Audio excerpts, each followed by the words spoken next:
or streaming, we have the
All right. Let's build some games. Build some games. I'm incredibly thrilled about this. We're gonna make some big stuff happen today. I can feel it. I can feel it. Can you feel it, chat? I'm feeling it. We're gonna make some cool stuff happen today. I am just throwing out some quick announcements on Discord.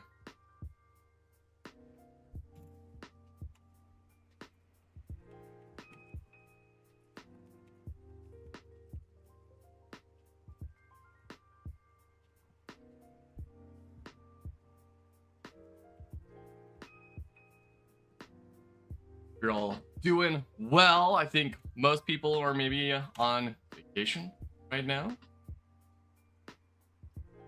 You're having a great vacation.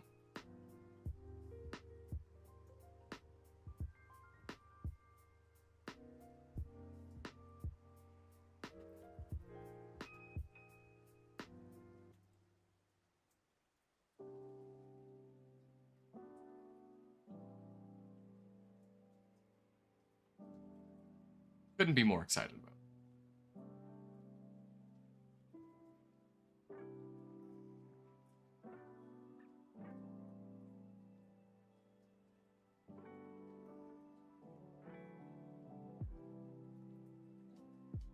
Loving these lo-fi beats.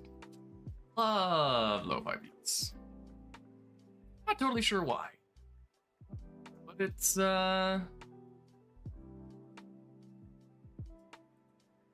been something that kind of speaks to me. Most music I've never been incredibly surrounded by, but sort of stuff, you know, especially 8-bit stuff, just cozy. Calms me down.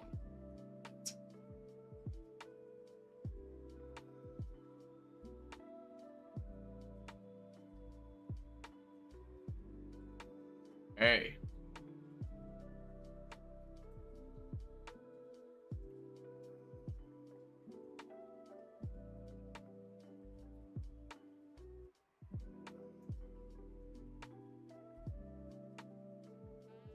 All right. So we were planning today on making some more neat stuff. Let's go check this out. So we've got all these extra rooms built out for our game. What we need to do today is we need to build out the inventory system. If we can build out the inventory system and getting that all functioning, that will have been a very, very productive day. So let's get started on that. I think first off we're gonna need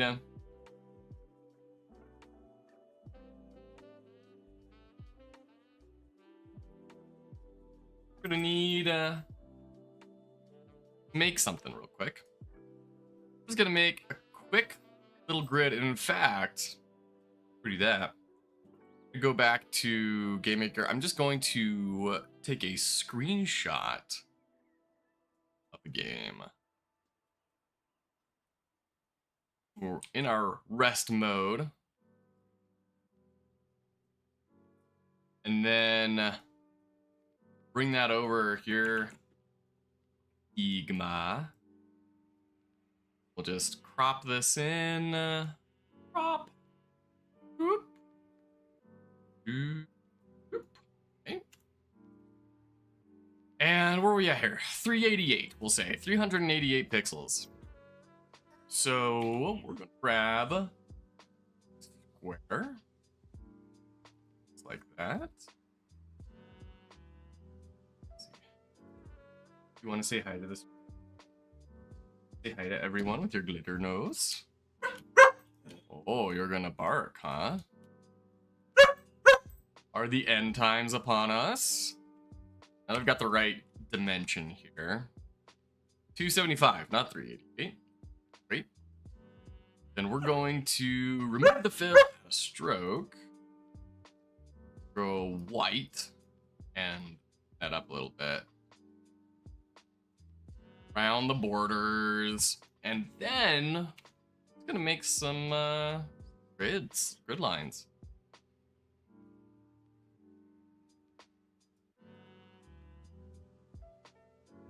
I hear you. I know.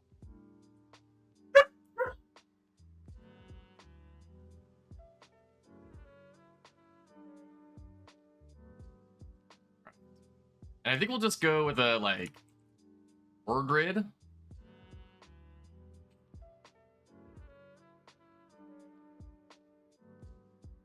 Evenly distribute.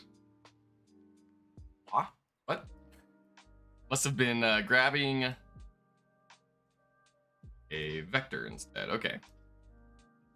Oh, this is all one line. Huh. I don't actually even know how I did that. Ha! So we're just going to copy paste, rotate. There we go. We'll take these transparencies down and merge them. We're not getting that like double transparency stuff. Oh dear. Okay. So we need to come in here and tidy up the points. Go. Getting them all even to each other. Okay. The same for our vertical lines. And go. All right. Grab our grid marks again. Maybe 70%? Yeah, sure. Group these together, export. Oh, and this is gonna be SPR underscore inventory grid. Export. Right on. All right, let's jump back into GameMaker. Bring in inventory grid. Right in here. All right. Here we are. We're probably gonna need this to be an object. I have to imagine. OBJ inventory grid. We're gonna put this up into the layer. I'm actually gonna make a new group.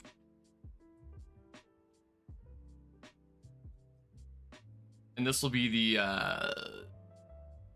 staging stuff. Player staging and inventory grid go in here. And then we need to get our grid sprite. Put in inventory grid. Jubbly. Lovely. Jubbly. So now we can go to room the void. And we can put in inventory grid. Oh, of course. Oh man. Grab player staging. We're just gonna scale player staging up a little bit. Why not select this?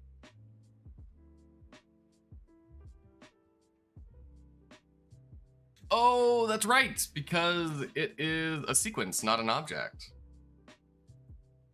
So let's scale you up a little bit. No, we're gonna have to do it in the sequence. Got it.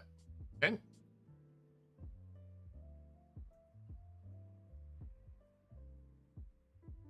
So let's jump into our scale. We're gonna set it to, I don't know, 3.025.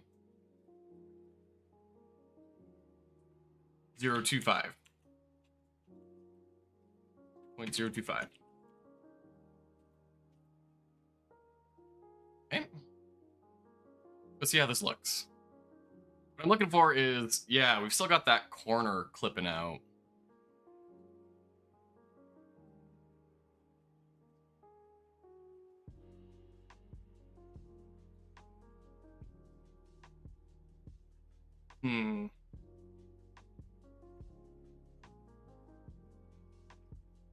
Let's go back to our sequence then. Back into scale. And I'm just going to throw some really quick big swing changes. Yeah, okay, so it is updating.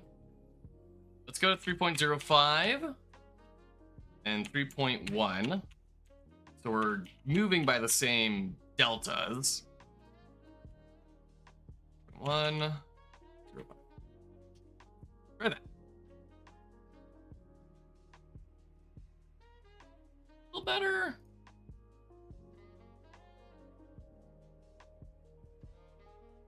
Go up to 3.1 and 3.15.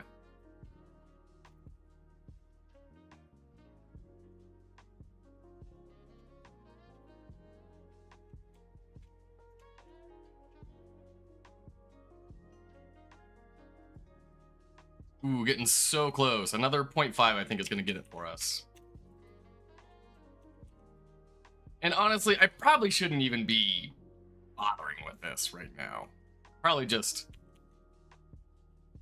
This is just proof of concept stuff. This is not... This is not trying to polish anything. Okay, here we go. Looking good. Now, the problem is, our assets are behind, or in front of our instances, so... Oh, wow, goodness. Ha!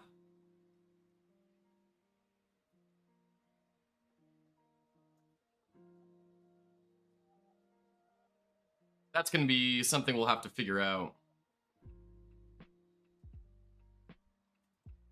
I think I can figure it out right now, actually. We know the width of these squares is 32, right? So 1, 2, 3, 4, 5, 6, 7, 8, 9. We have 32 times 9 is 288. Let's set this to be 288 pixels. Not 177, 288. Export. And then our asset browser, we are going to kind of like replace.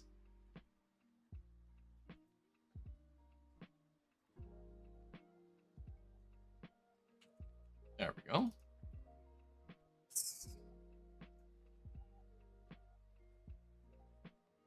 Okay. Good. Now if we go here.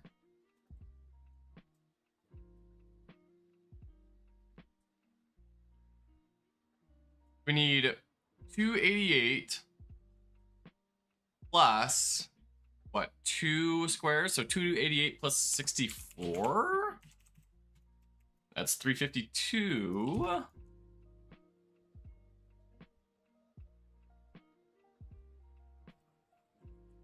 I'm making a duplicate of the player sprite. Player staging 288 plus 64, not times. 288 plus 64, 352. I'm just scaling this up, and I'm gonna check this in Figma. Just gonna expand this until everything is fitting nice and tightly. Okay. Let's go ahead and try that.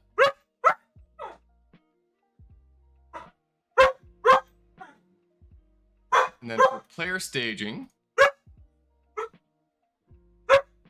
Oh, we don't have a sprite for player staging. Well, let's make a new let's bring that in then. Player staging. Sprites. More. That's just everyone's safe. I hear you. The really cool thing is we actually don't need keeping. I'm good. We live in a society. Everything's fine. Nothing could ever be a problem. Let's go to player staging and then drop our player staging sprite onto there. Wow. Oh, right, because we're scaling it up by like 3 times. Let's take this all down. Now that we've actually created an asset at the right scale. 1, 1.5, 1, 1, 1.5, 1. Oh, and I'm sure we still have the origin set to top left, so center, center. Here we go. All right, sequence. Going to send the center, center.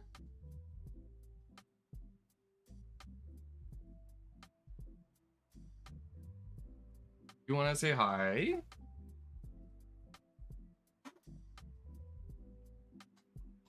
Hello. Sit down. All right. Okay. Let's see. Yeah, that's definitely all sorts of wrong. So I think we need to do 1.05, right?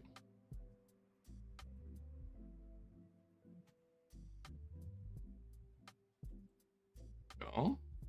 Much better. Now it really does seem like our origin is off, but it shouldn't be, right? We have sprite player staging, middle center.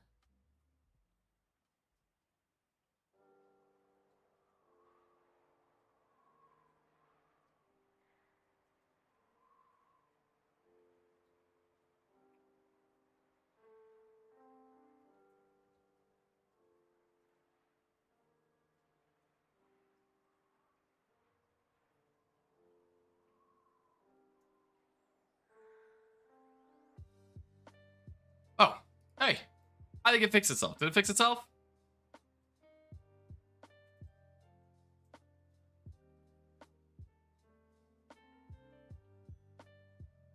I don't think so. I'm not seeing any movement. Oh, yeah, there it is. Son of a biscuit.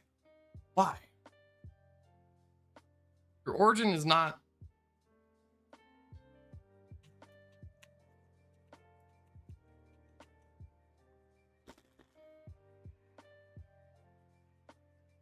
I mean, how do I set you to center? Yeah, I can't even type letters into there.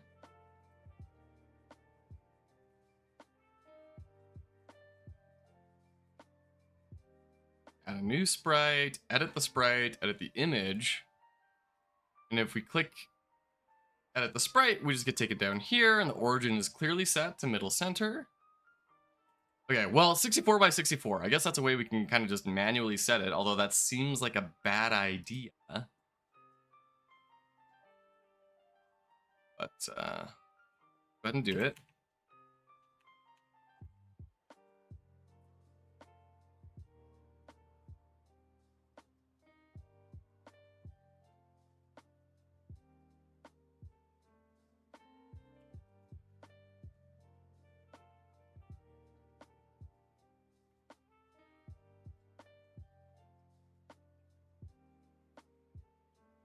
You should not have a curve. Oh, you should not have a keyframe.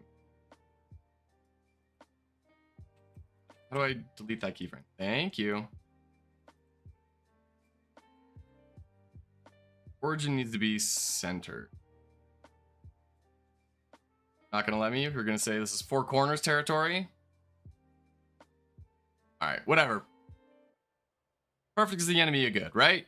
This will be close enough. Okay. So let's see where we're at here.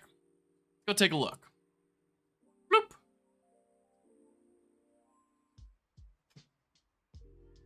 Okay.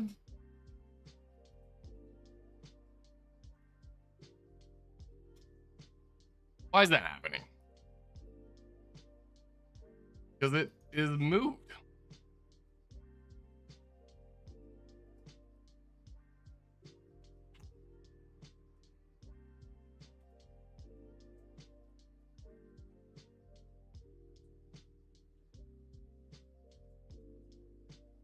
And this is frustrating because we measured this. These two sprites line up together right here. Why are they now not lining up once they're in the game?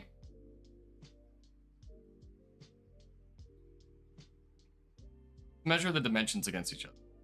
So how big is sprite when it comes in to GameMaker?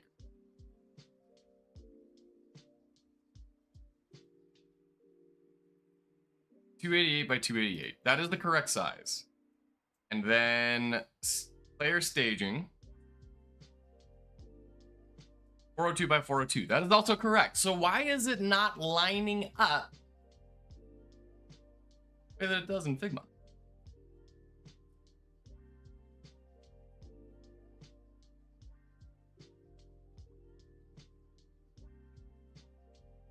Is it because we're needing to like position it on a grid? You don't need to do that in Figma?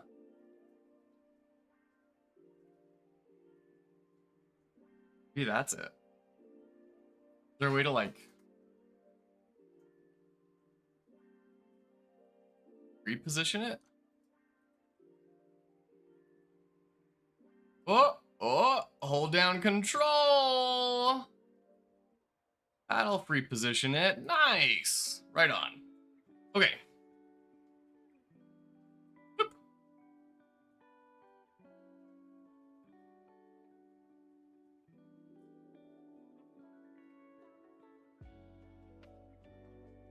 Okay.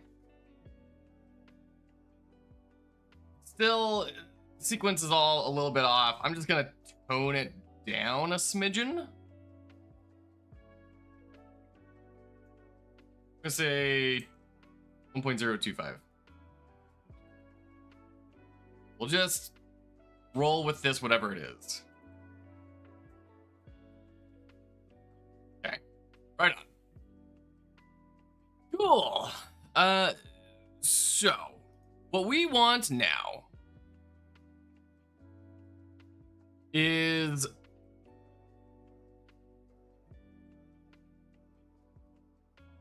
a way to click and drag stuff on. So we need to make a quick polyomino sprite. It's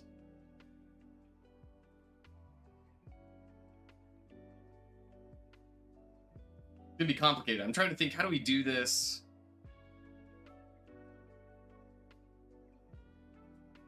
I was thinking, how do we do this randomly? But I don't think that's the right call. I think we need to pre-populate the library of polyominoes with pre-built things and then randomly choose between them. Don't worry about that part. What we're going to worry about is just getting a couple of polyominoes. So we need 2 polyominoes of different shapes.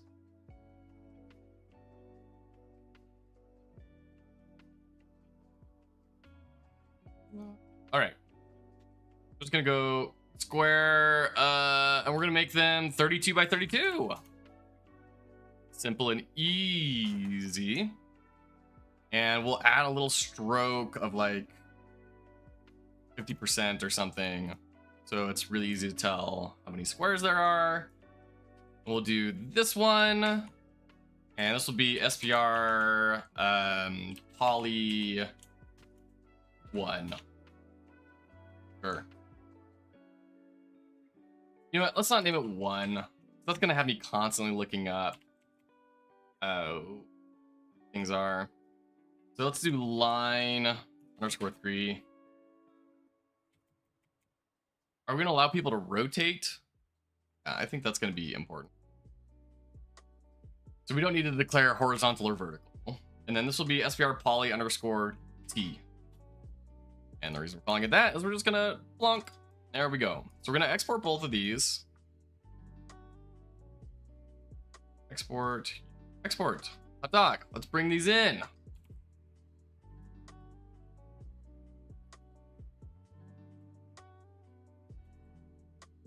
Okay.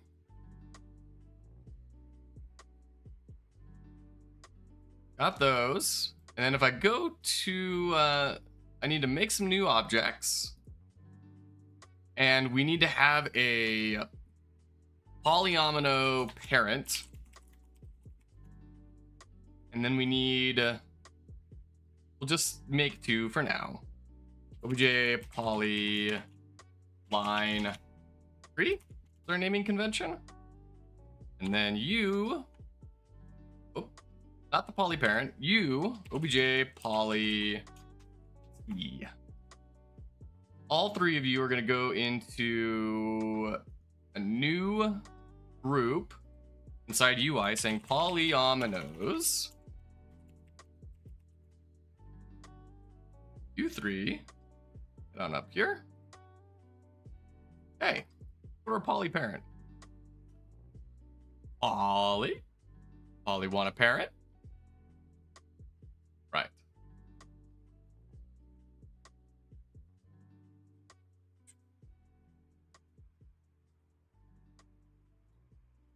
So for our polyomino parent, we can't have a sprite. We can put the sprites on the children, though. Go ahead and throw these on. We're gonna need to start organizing our sprites here now. Goodness gracious. It's almost starting to be like a big boy game. The two polyominoes in there. Let's mimic our same folder structure that we've got above. The group, and this will be characters. And inside of here, there will be a player, and there will be enemies. Throw enemy in there, and we'll do player stuff in there.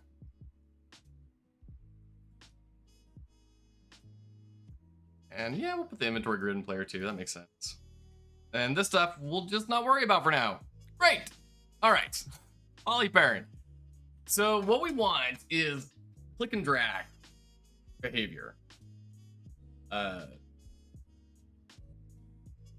So we want add event on mouse left down. We want scale. We're just gonna set it to 1.1. And we are going to say your X is equal to mouse X. And your Y is going to be equal to mouse. Come on. GameMaker is really slow for me sometimes. I'll just kind of hang. Even though I've got plenty of memory left. Yeah, I don't know. Mouse Y. Okay. And then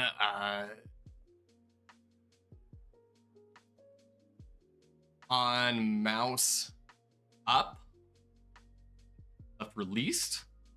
We're just gonna copy all this, but in reverse. So set your scale back down to 1, your X is now X, and your Y is now Y.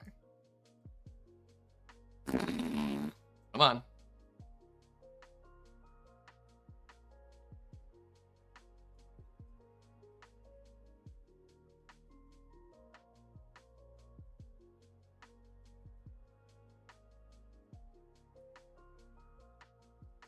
All right. We're now Y. Just close some Chrome tabs. Hopefully that'll free a little bit of space up. Nope. Of course not. Why would it?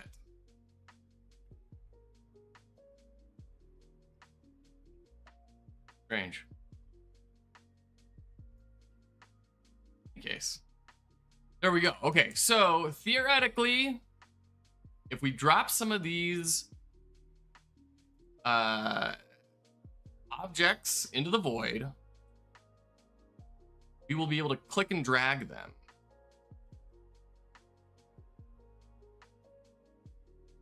If we make their parents correct.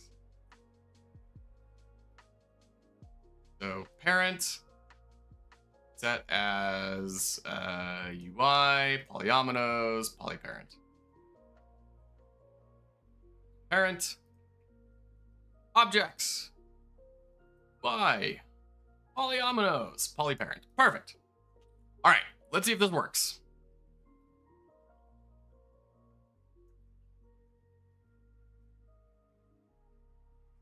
Okay. First problem, once again, we need to set the sprite's origins. Biscuit. Someday I will remember this. All right. Center. Middle center. Now the other problem is it's not continually updating this, which I thought that it would.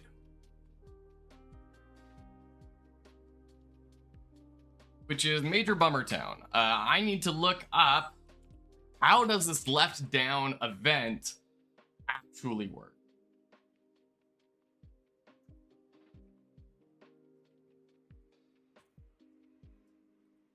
Mouse left down.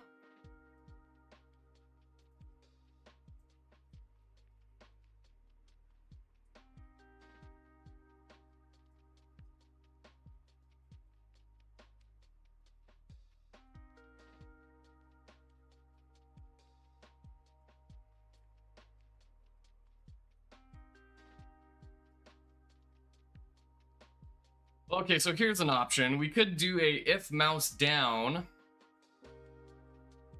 in the step. But like, I'd like to be able to understand what this event actually does. GameMaker, let's see if Google will help me where the GameMaker documentation fails. GameMaker left down event.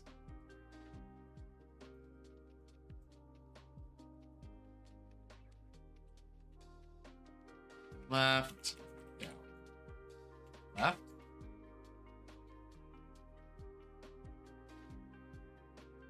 Oof.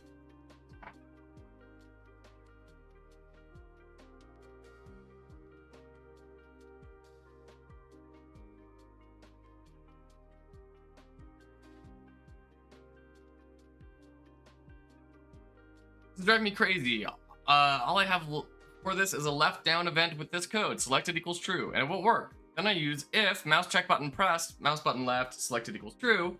It works, but it selects all instances of the object rather than just one. Am I missing something here? You need to use global mouse event. Mouse pressed returns something if clicking on the instance with a sprite. Not sure I'm following that. Left down event requires a collision with the mask of the object. Use the global left down event if you want it to fire no matter what you click. There must be something wrong with the collision then. I want it to work when clicking that specific object. Make sure the object has a sprite and check that the mask is set correctly in the object properties. I don't know if this is our problem.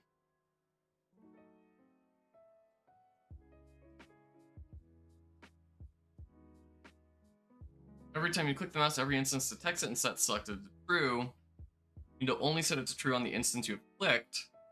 Get another check inside the mouse click by using one of the collision functions, which will return you an instance ID. That's to only toggle the selected flag. Okay, that's not really what I'm looking for here.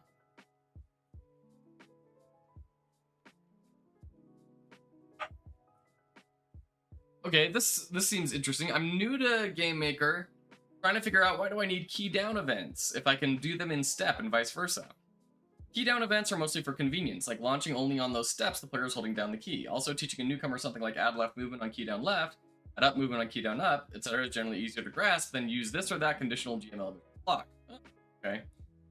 As for why someone would prefer to use keyboard check in step event instead, because it gives more fine control. You can first check for pressing the interaction key, and only if the interaction key isn't pressed, you check for movement key. Additionally, you may join some keyboard logic together, e.g. check for horizontal movement with keyboard check left and keyboard right, handle both at once with the same subsequent code. Simplifies things a lot. Also, keyboard events have unspecified order between one another, and between them and step events. Oh. In some cases, they can become pretty important. Interesting. Generally use keyboard check functions and similar for most intents and purposes. Events for simple actions. Yes.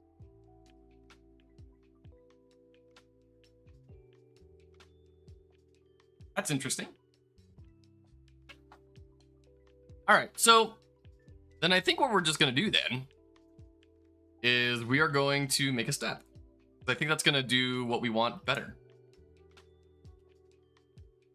Bring these in here. Go. We'll wrap them in an if. If mouse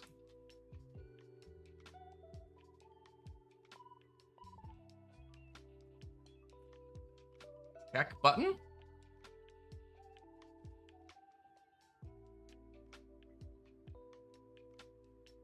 If mouse check button.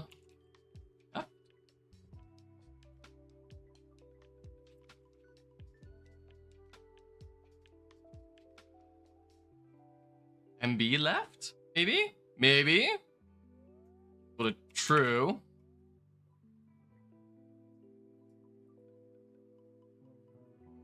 Or I guess we could just say if mouse check button equals MB left. And then else. These?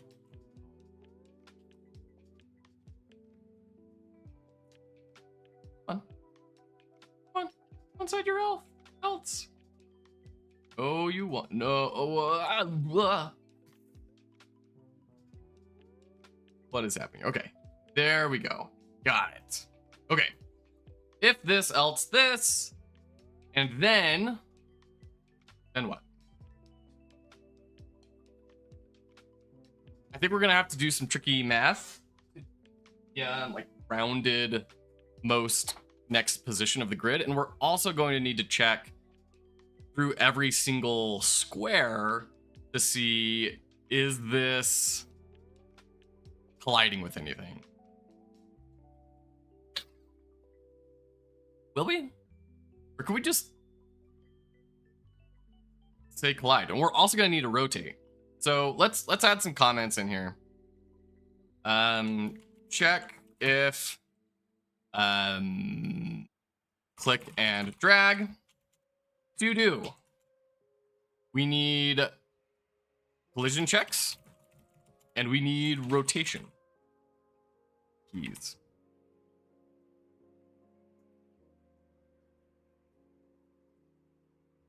In fact,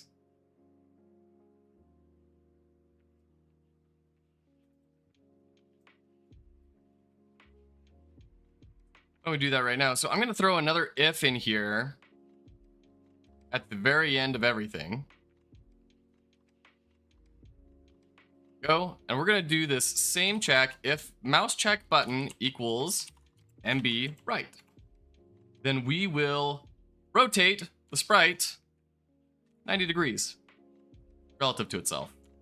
All right, check that out. Broken, awesome. Oh, you know what? We can delete left down and left released for sure.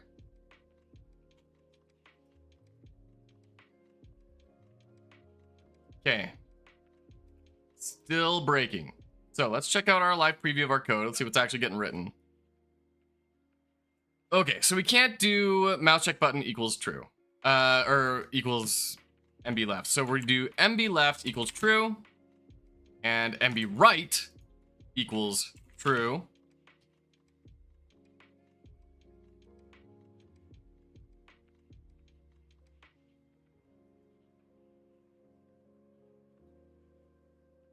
There we go.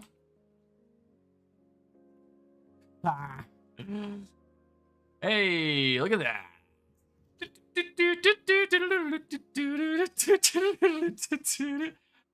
Oh, man. All right. The other problem here, of course, is scaling and everything. Do that in a bit. Okay.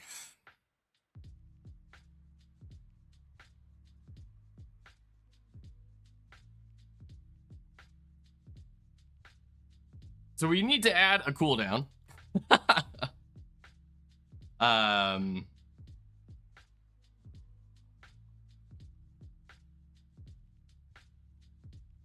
Rotate poly, add cooldown, move to right button pressed event. That way it only happens mouse check pressed. I bet that's gonna fix it.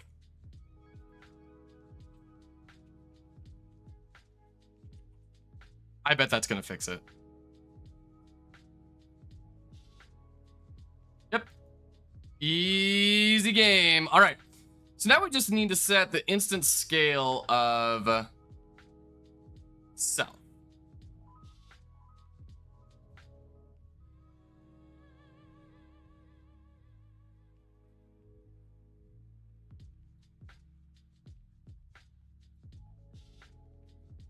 Maybe.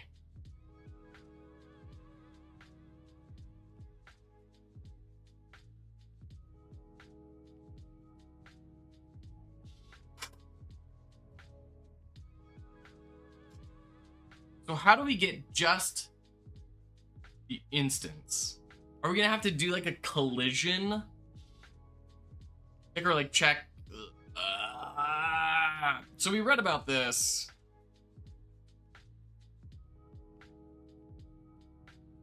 In a previous post.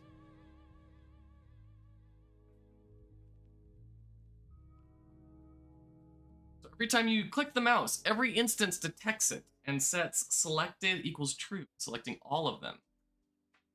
You need to only set it to true on the instance you have clicked. So you could add another check inside the mouse click by using one of the collision functions will return you an instance ID.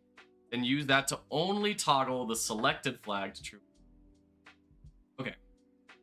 Someone wrote out some code here. If position meeting device mouse X to GUI, device mouse Y to GUI, and ID.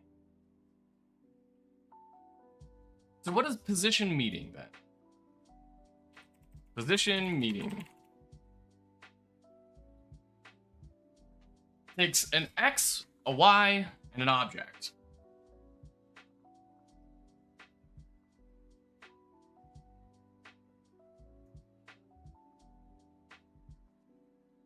So can it be as simple as snap an instance's position to a grid? That seems like something we're gonna need in a little bit. See, this is why I like having the visual stuff. Why we gotta have the visual stuff. Meet collision.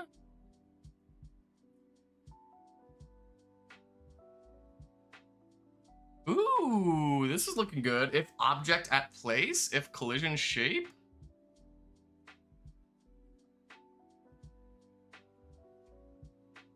So can I do if any object at place, and this is mouse X and mouse Y. And if those things are, set it into here. Will that get just? No, no, it won't. What is this saying?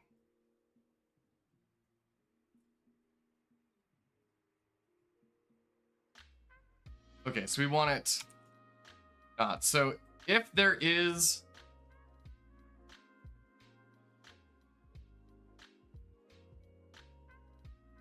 any object at play,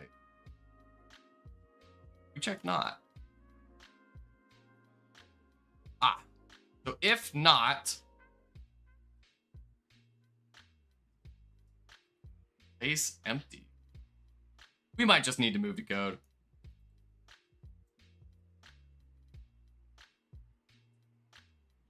Okay. I think that's it. I think we're just at the limits of what visual can do. Or at least within my understanding of visual, in which case it's just going to be faster to swap to code anyways. Go to our step.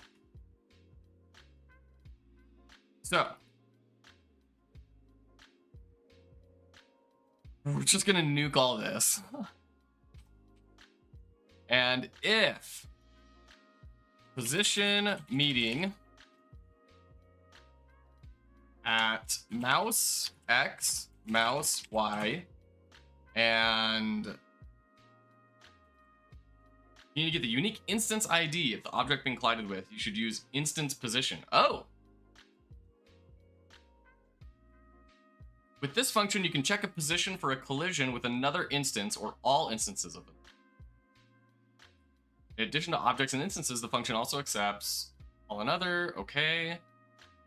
Passing an array allows you to check for collisions against multiple objects. Wonder if we set an array, the grid. How that would work. When you use this, you are checking a single point in the room for instances or tile maps. This check will be done against the bounding box of the instance. Against the mask of the instance, that instance has been checked. Return the ID of the instance or tile map that is first found in collision. If you do not need the ID of the colliding instance, you should consider using position. Do we need the ID?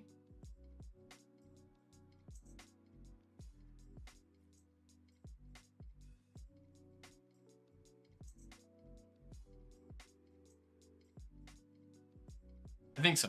Because we need to set that ID. So can I just do that? Like, is that gonna work?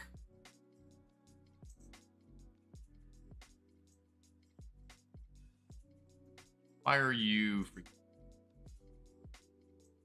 Ah, we haven't closed the if.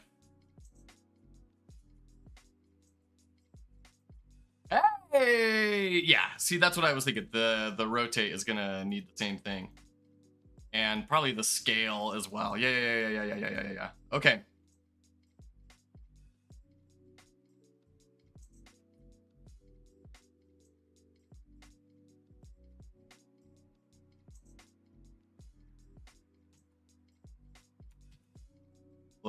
Bring these over. And then same thing here. Once again, this feels a little annoying that we have to like do it this way.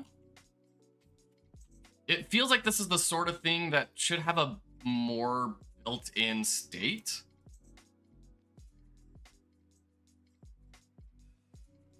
Ah, so you can outpace. Shoot.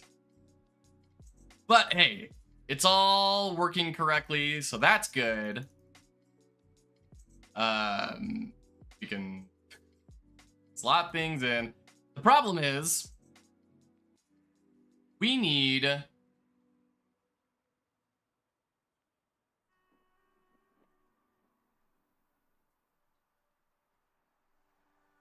way to not outpace the tile. So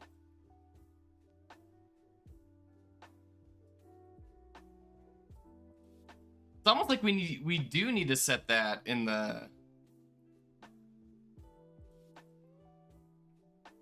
mouse pressed event, because we're rechecking it every step.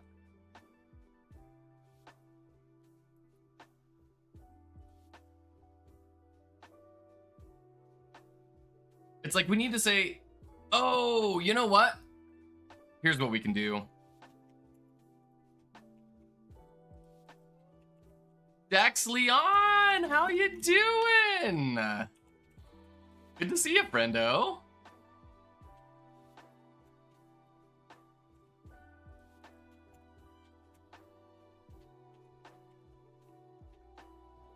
Okay.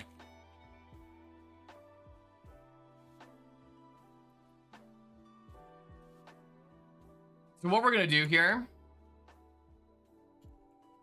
is we are going to set a variable to, like, you are now dragging this thing. And then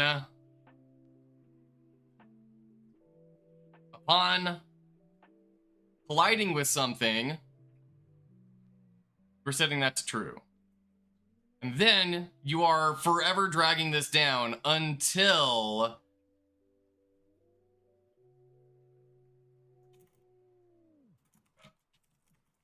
mouse check button released MB left equals true. Are you back in town? Are you or back in your hometown, or is that yet to come? And then we'll set dragging to fall. All right. Right, I am accessing that outside of what it is looking for. All right. Back to the bayous, right on. Back to the bayous. Well, I'm glad. I'm guessing that means everyone made it safely. Big trip. Glad you made it back. All right. Yeah, we're still able to outpace it.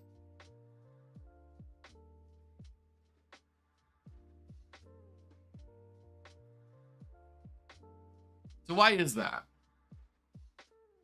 Because theoretically... Thanks, sister. Yeah, man. Theoretically.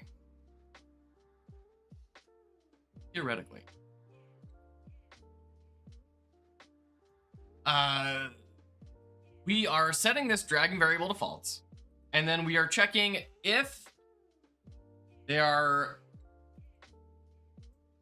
holding in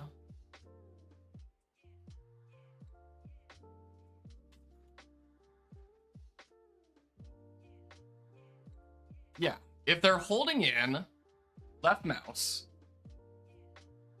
then check if they are colliding with a tile, and if they are, get set dragging to true, and if dragging is true, move it. So now we're in this loop of like every frame checking if dragging is true, and it should stay true, right? Hey, Missy. Hey, Artemis. That's a power cable. Why are you trying to chew on a power adapter? That sounds... Is life that miserable for you? Are you looking for a way out? I get you into some doggy counseling. My goodness. Yeah,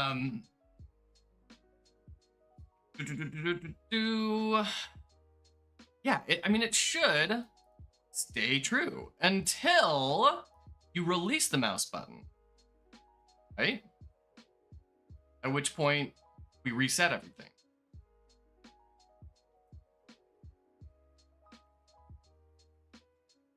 So what is happening here? What is the behavior we're observing?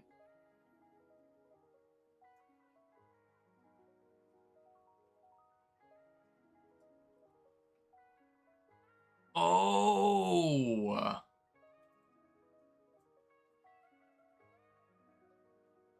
Maybe it's that we're not returning an ID anymore, so it doesn't know what to be looking for.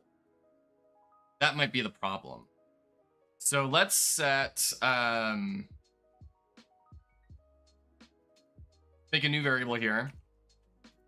Var poly ID equals, let's just not even declare it. And then we will set poly ID equal to ID. Then we can do poly underscore ID dot, right?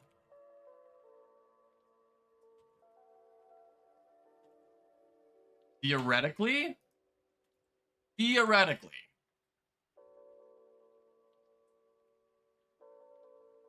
I'm kind of curious, actually. Is this...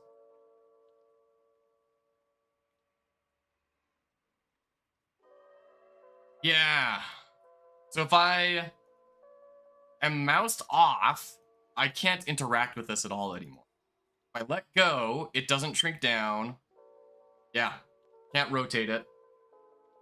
We do need this poly ID dot over here as well.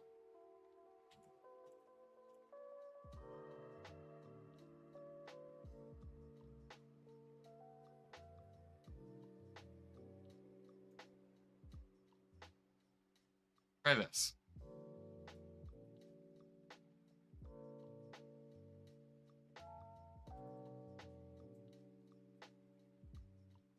Not working. So let's do show debug message poly ID.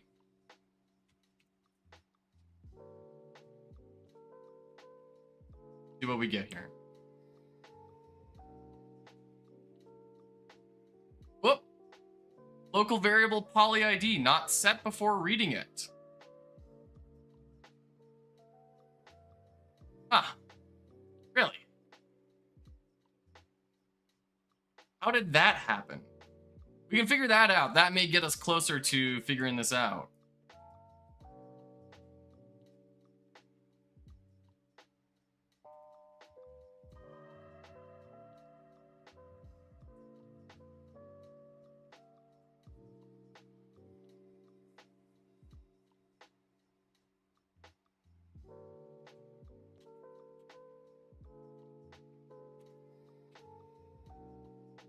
Try that. Because I think what was happening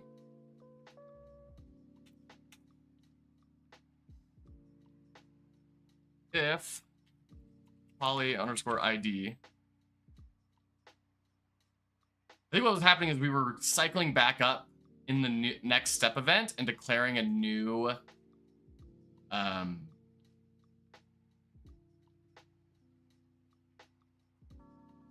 poly ID, which had nothing in it. And then we were referencing it down here.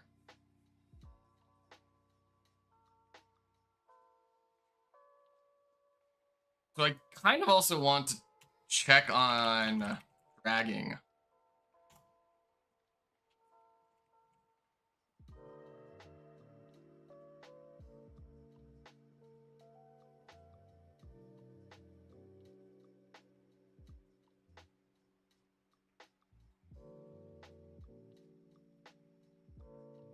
Huh. Unable to find any instance for object instance. One, name object button friction power down. So it thought I was clicking on the button. So, okay. So we need to find a way to set this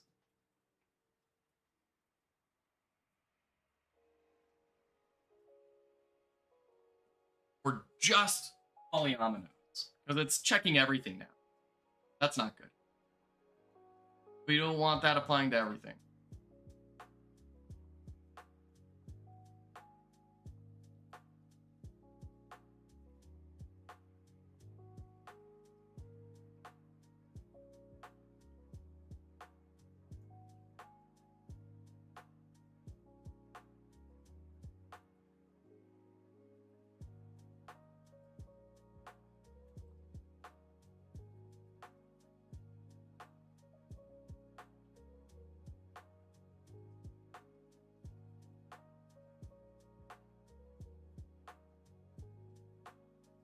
Let's do show debug message poly ID.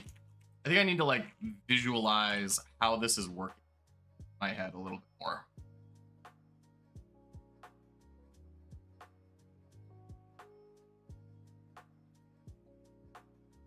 Okay.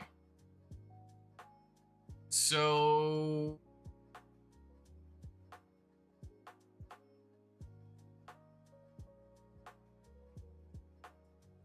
it's sending a billion specified tile map not found. So it says you're looking at the tile map. I know what you want. It's the tile map.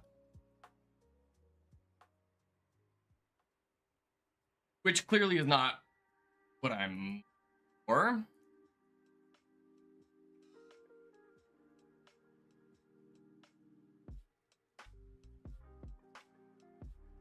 like, I need to declare this.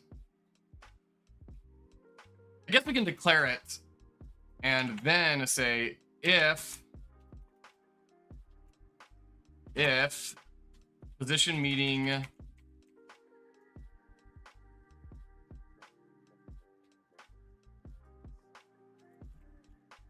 and set poly ID equals ID. Problem is that's not going to check. That's not going to check for if it is a polyomino ID.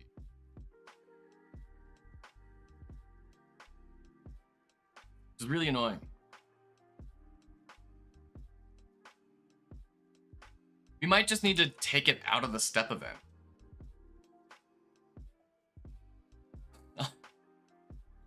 Oh, man.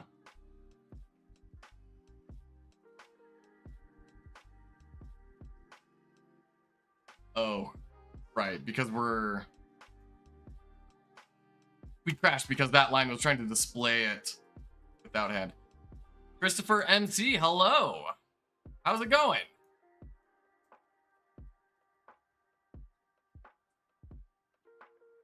Yeah, we're still getting some crashes here. So I think the solution to this is we need to break this up a little bit, which is kind of annoying. So we're going to create our poly ID. We're going to set that to 0. Poly ID. No, we don't want a capital I. And then we're going to get rid of this guy.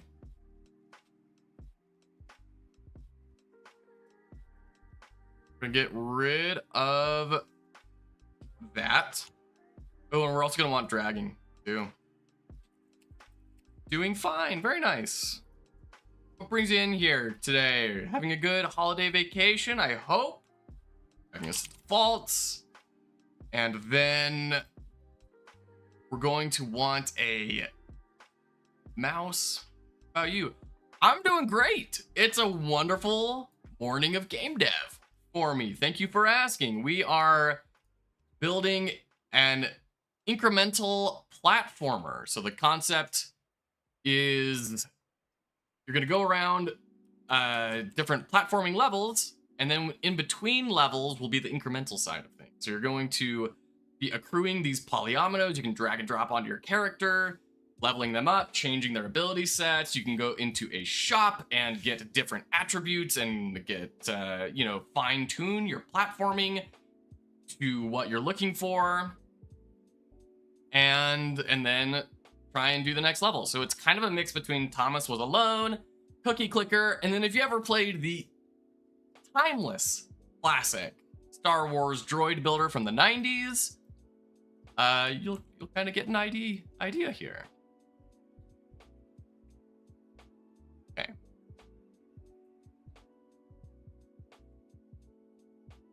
So we're gonna set poly ID equals that ID and dragging equals true.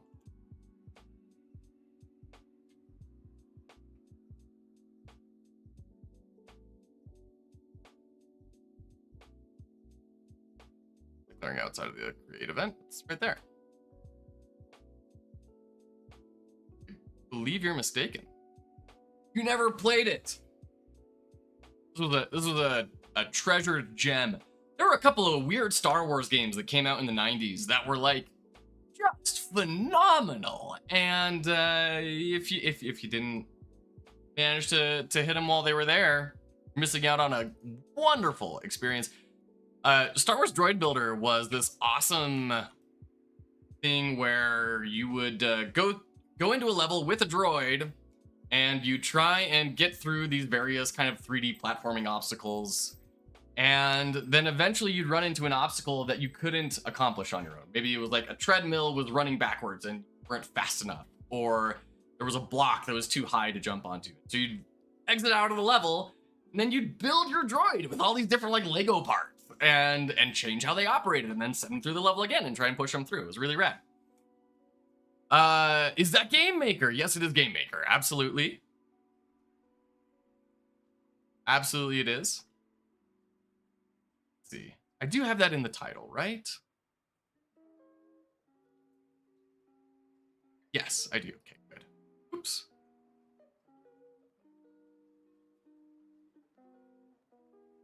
There we go. Yes, this is GameMaker. It's good. Do you have much experience with GameMaker? Don't need underscore dragging. In fact, we don't need this at all anymore. And then we can place all these. We're not using the temporary variables anymore. We're declaring them in the create step of the poly parent. Okay.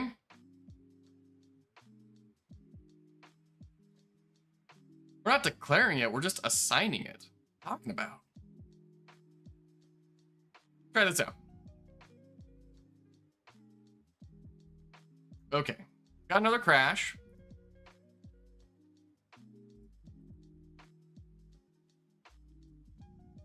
Polyline3.polyid not set for reading it.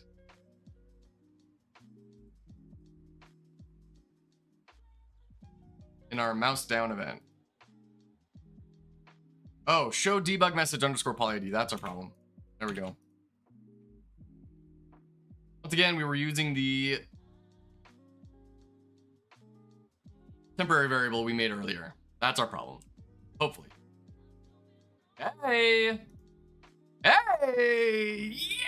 Yeah! Look at that! Can't outrun the mouse cursor now. Can't do it. Huh? You're stuck. You're stuck. Love it. And it's only you, too. It's none of the other ones. Awesome. Oh, that's brilliant. Cool. Right on. What is this emote? I don't know who this person is. Who are you?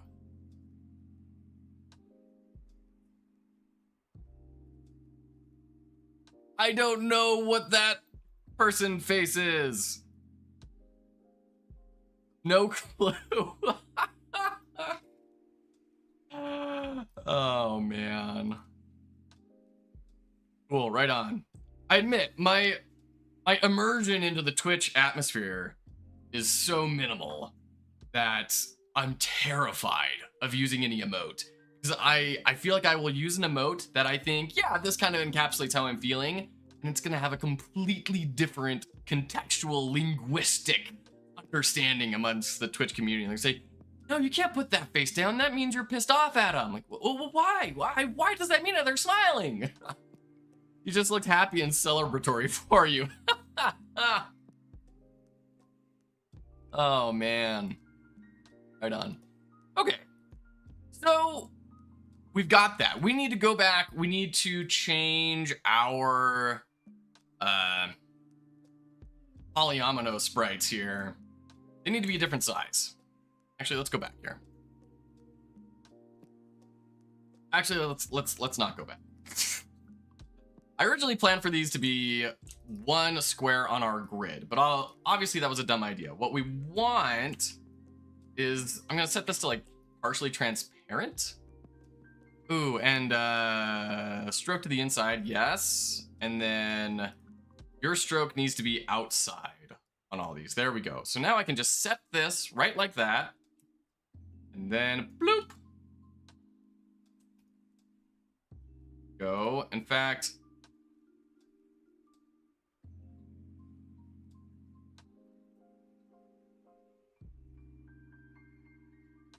how do we set this?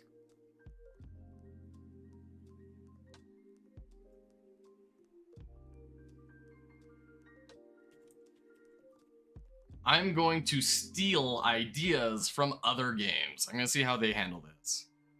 We're looking at Backpack Hero here. Open image, a new tab. Scroll in. So yeah, they have it just going straight across. It's also pixel imagery. Or rather, it's not like a grid, right? It is a full image. I'm probably saying stuff that makes no sense to anyone other than me. That is just how my brain. But they do have some padding, right? But not a universal amount of padding. Oof, that's annoying. Because these two look about right, but then this one breaks the borders. Ugh. Like, if you're gonna have like a cool legendary or something, break the borders, I guess, but that's not what that is. So, what we need is something that's gonna be a little bit smaller. Then that also means we're not going to match up correctly. We're gonna have, like, instead of square blocks, we're gonna have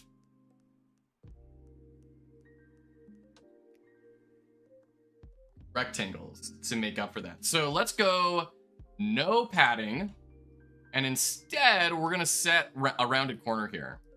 What's the rounded corner on the... About GameMaker, I never touched on it. My current game project is too simple to use an engine. Oh. All right. What's your game project? Would you like to talk to us about it? No, I'm curious. What would be too simple to use an engine? So we need to set the upper right to 13. Oh. 8 of just this square to 13. And the bottom right of just this square to 13. No. Oh. Ooh. Ooh. That's not good. That's not good at all. Okay. So what I'm realizing is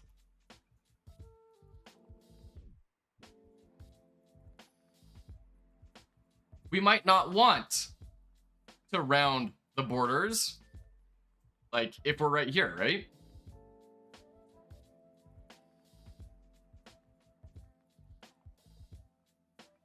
However, if we're over here, all of a sudden we need to round borders.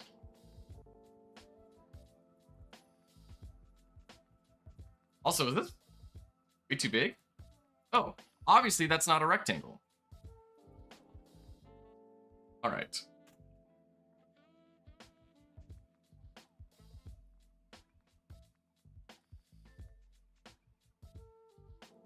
This is where I just need to delete these lines and try again.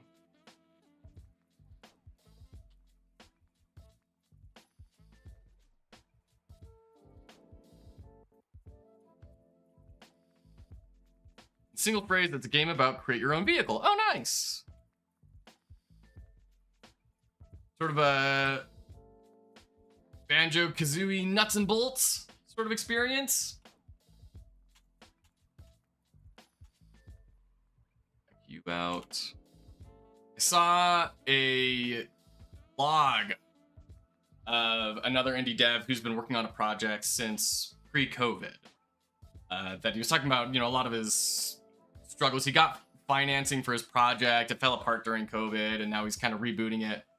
But it was really interesting hearing him go through different kind of iterations that the project has gone through, and the end result for his game is a Lego build your own bizarre procedurally animated vehicle thing. So you can set thrusters, you can set like mechanical arms that come out to like grip any nearby surface. And he said he did all of this through procedural animation because he's a terrible artist. So he just wants the computer to do it. And he's leveraging that as a strength by making this really unique looking thing where you have all of these bizarre limbs flailing around and all sorts of cool stuff. All right. So we're gonna use our blocks here as spacers for us.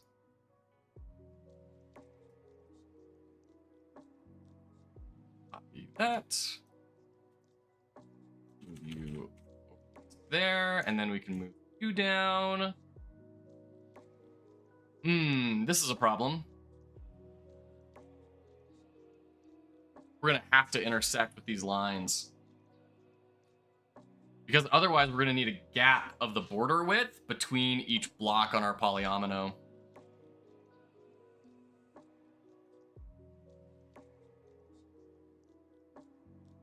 Well, that's something to consider later on. Right now, let's just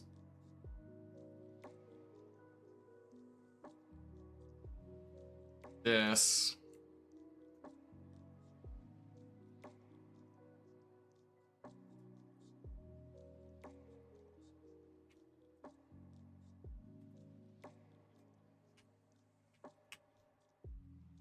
Also, terrible artist even for 2D. I get that. I think a lot of people who really like to get into game dev are that way.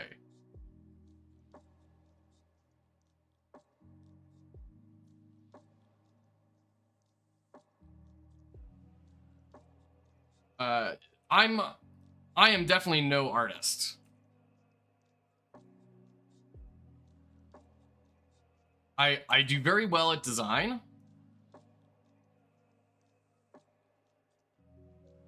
And you know, my professional experience is as a product designer.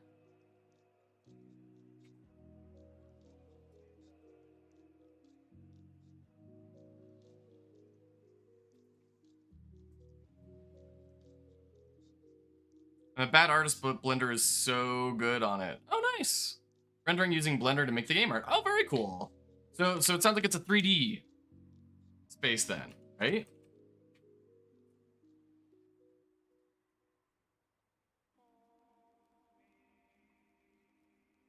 Now our grid is off because we are we're accounting for border width, right? So what if we just get down to 0?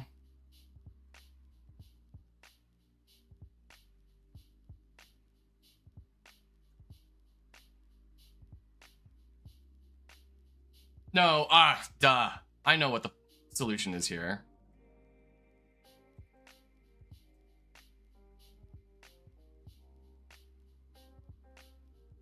Going to union the selection, drag it out, and then we will put lines where the dividers are. Okay? That's the easy solution.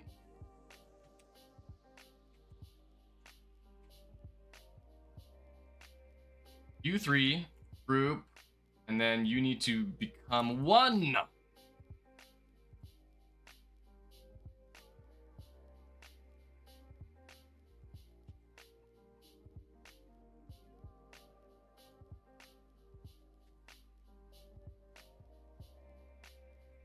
We need to change these lines to be like 30% opacity or something.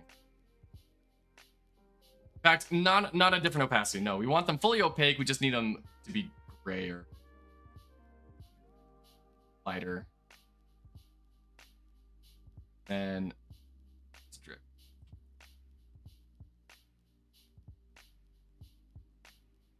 So we're just 1 pixel off. There we go. And if I set that to 0, all of a sudden that looks fabulous. And we can even, okay, another thing I'm realizing, we need to expand it out halfway here.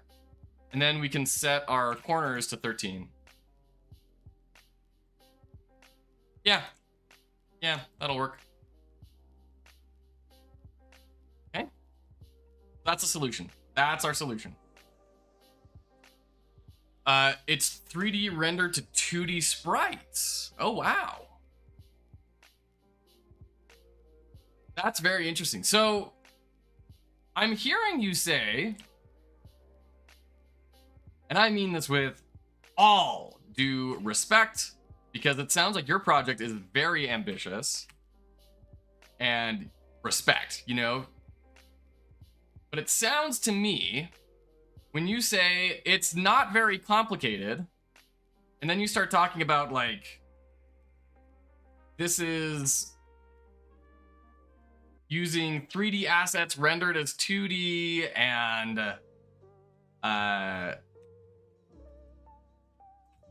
build your own vehicle, which implies there's going to be like levels of some sort.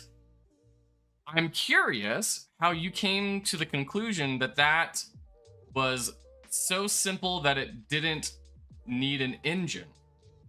Because to me, that sounds quite complex. And I wouldn't dare tackling something like that without having something a little bit pre-built in.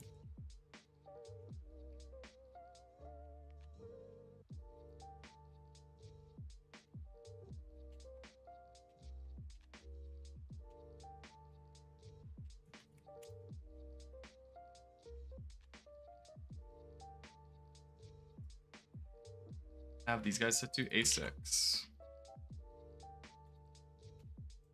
Go.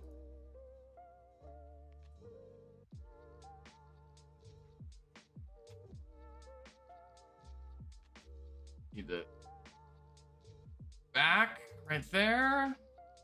We're good on the other side too. Yeah, we're good on the other side. Grab you and shrink you by 1 pixel, and then grab you and shrink by 2.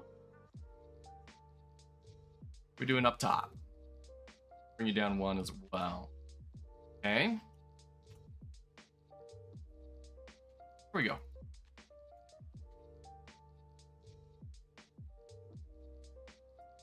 Then we set our corners to 13. Then if we're up here, fit nice and tidily.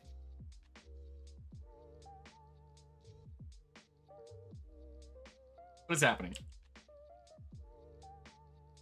Oh, the corner rounding is messing stuff up.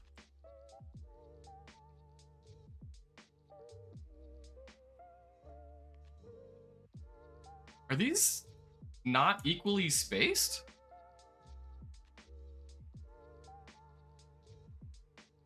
Shoot.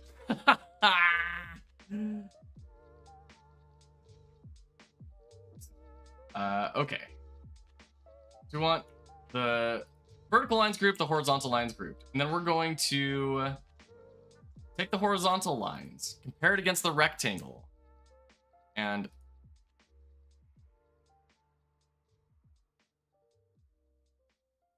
go center. And then same thing with the vertical lines. Center.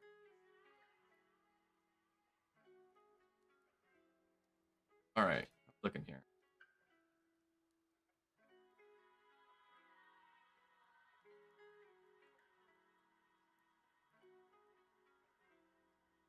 I mean, it's like a little bit of a Mamma Mia.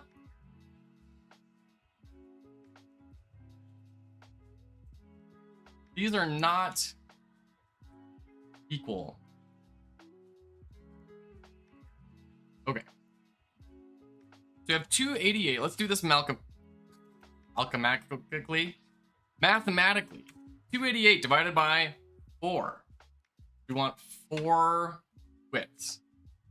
They need to be 72, right? But that's not totally true because we have 6 pixel borders. So we need 288 minus 6 3 times and then divide by 4. So each square should be 69 pixels. Let's make a quick 69 by 69 square. Set it to black at some level of transparency. So now this line, like that, and this line should be down by 1.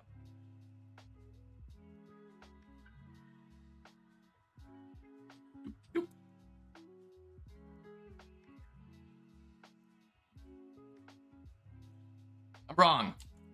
We don't actually need to account for the border width because we're just matching up to the middle. So we just need 288 divided by 4. 72. These 72. There we go. Set them to 0. And that's what we're looking for. Now, the problem we have here, we're not meeting up into the middle.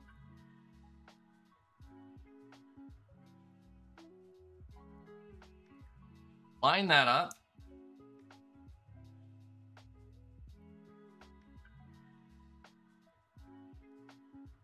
72, and 74.64. Also, let's not have these weird half pixels. Change that with our verticals as well. Okay.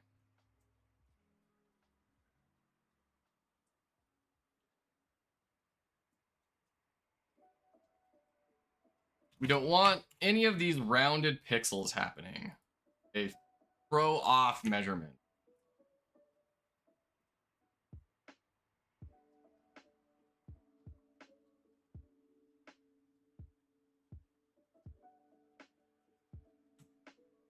That's 72. And that's 72. That's 72. There we go. That should work. Then our vertical line, get the top correct. 72 now.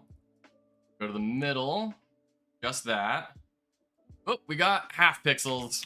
Gotta get rid of that.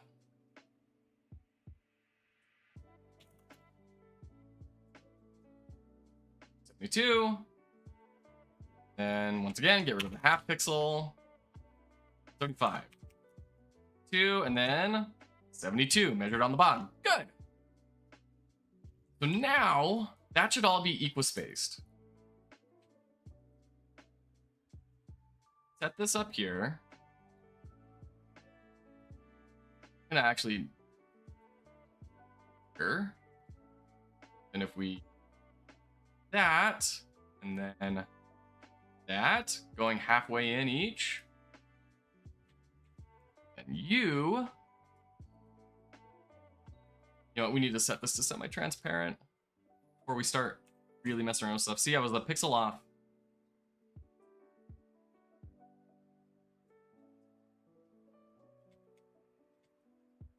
Okay.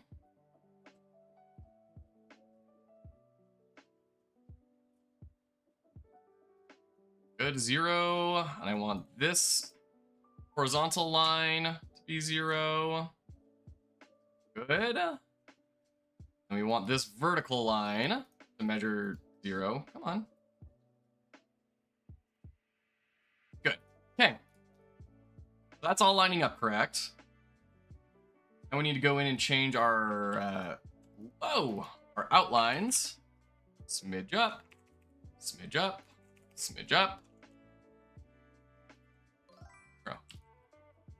Binwill, man, aligning font textures to screen space pixels 1:1 has been the source of a lot of heartache over my career. Why is the text blurry? Is it supposed to be, and has it always been what broke? Did we get a new font? Oh man, I hear that. Yeah. I mean, I've been a product designer for 9 years, coming up on 10, and I'm gathering that that is the sort of thing that's a lot easier to handle on web than it is in game engines, because man, trying to deal with fonts and everything in GameMaker is a nightmare. And I can't imagine the pain that you have experienced over your time, because Jiminy Christmas hasn't been super frustrating for me. Set this down here. Right like that. And we need to improve that by 1, and now we need to mess with our inlines. Up. Once again, we got rounded, non-rounded pixels. Yucky.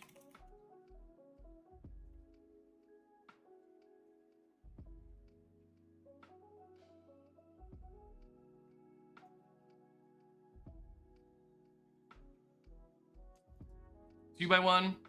Also, UI components are often 3D elements in games. Really? Which makes it extra hard.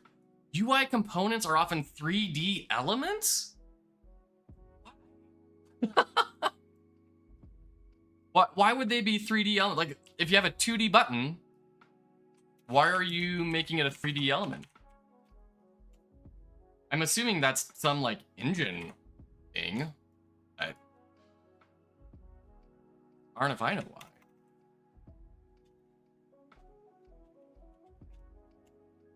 All that spacing. Oh, you know what? We want 3 pixels on each side, right?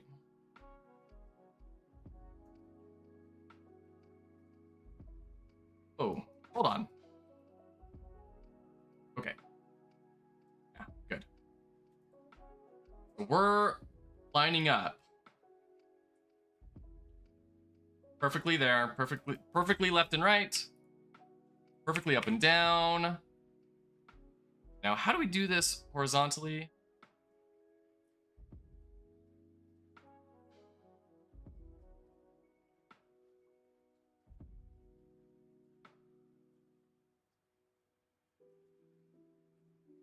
We're gonna have to change these top bottom line to not be center. They're gonna have to be like inside or outside. You can actually line them up. Oops. Oh, wait. No, I don't want to change you guys to inside. That's a mistake. There we go. I want this guy's lines to be inside. Or outside or something. Just not centered.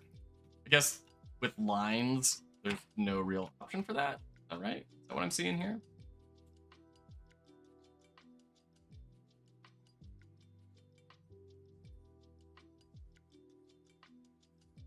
Yeah, guess with 1 pixel, it won't do that. Oh well, that's okay. Once again, perfect being the enemy of good. Move forward. This is all looking about right. Okay. That. Cool, and these look to be about the same height, and we're going to just we're good. I wish I could set corners of this to be on the inside instead of the outside, because then we start getting stuff like this. Or maybe just a way to not round that corner.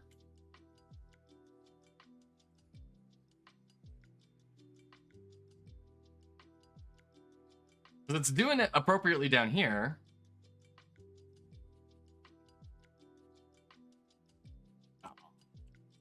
Whatever. We've got sprites. Make it happen.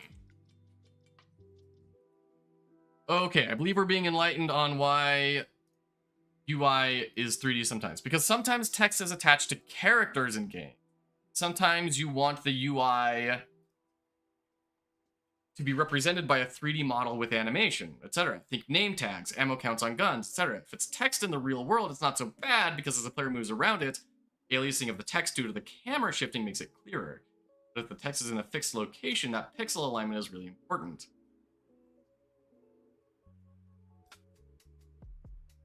Sometimes you want the UI to be represented by a 3D model with animation, etc. Name tags, ammo counts, etc. Okay, interesting. Huh. I feel like there's some extra knowledge in there that I do not have. Sounds like a really annoying problem, though. Based off of my limited experience in web and this. So we will place that. Good. Go back to polyline 3. Import. Oh. I guess this is actually polyline 4 now. Great. Let's go to our rooms. Actually, let's set our default room to be the void. Oh. Oh. Excuse you, GameMaker. Come on.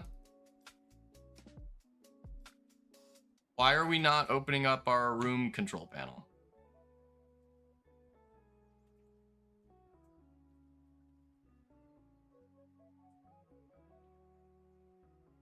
That's very strange. Oh. Yeah, I don't want to like create, I just want to manage. How strange. Okay. Let's see where this takes us.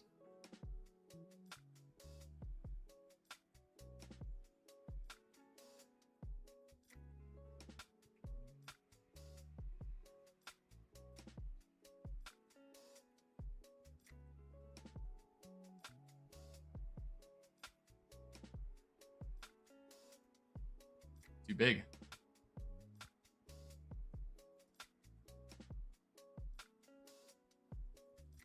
Whatever. I mean, it's close enough. Now, definitely wouldn't want to ship that, but it can work. I think that a good example is when you're wearing a VR helmet. The text can look really blurry, but if you move your head around slightly, it seems to sharpen. Except you can't just move your head to shift the UI pixel alignment without a VR helmet. How? Easy.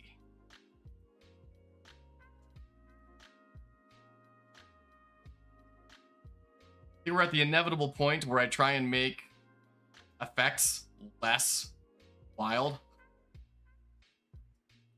So let's set this to 0.05. And then I think I also want to set opacity. Oh. Still have the game open, so it's throwing all these debug messages. Okay, we need to get, geez, okay, we need to get rid of that. That line is dragging us down hard. All right. Opacity. Transparency. Alpha? Is it alpha? Instance alpha? Image alpha of poly.id. Dot. Oh, not dot .id, underscore ID. Equals 0.7.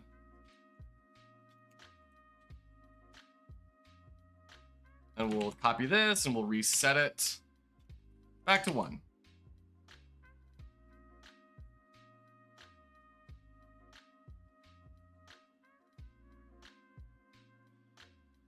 It's still growing way too much. Let's set it down to 0.1. 0.01 rather. Yeah, that gives a little bit of an effect.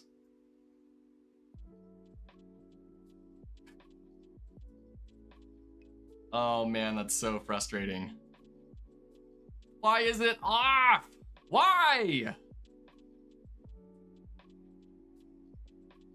And so we also need a way to like save the positions of everything.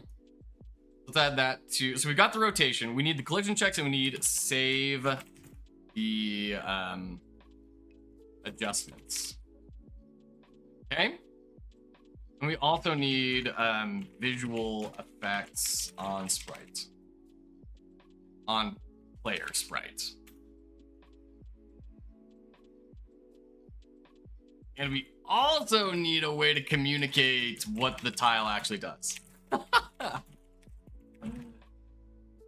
All right. Right on, we've been live for coming up on 2 hours now. I'm gonna take a quick break. And be right back. Don't go anywhere. We're gonna keep on building out more of this little guy in just a few minutes. Thanks for hanging out. In a bit.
All right, we're back. Glad to see y'all still here. Thank you for your patience. I used my phone as my camera, and it wasn't charging this entire time. So we were getting pretty close to dying on our battery. I needed to make sure that that wasn't happening. So I had to kind of like clean out the charging port. Hold on one second.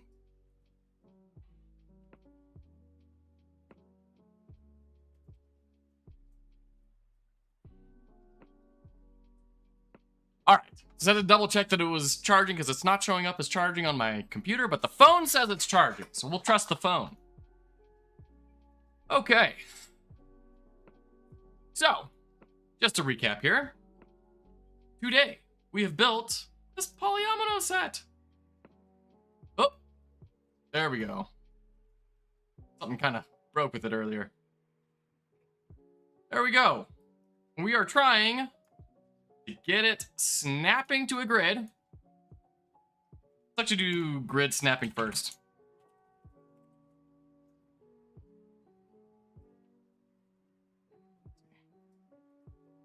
Back a little bit over here. GameMaker grid snap. Sure, grid-based movement. Let's take a look at that.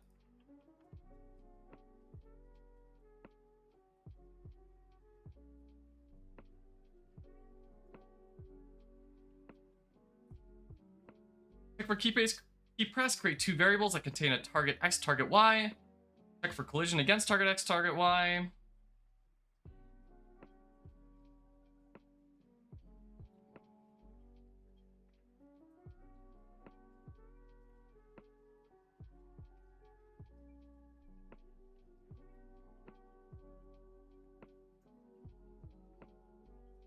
So how do we want to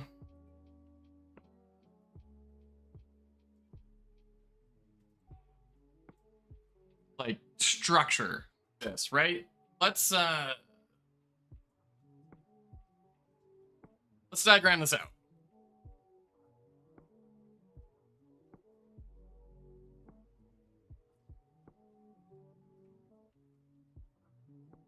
Go to our whiteboard. All of our cells. Okay, so we have our grid. Let's just do a square.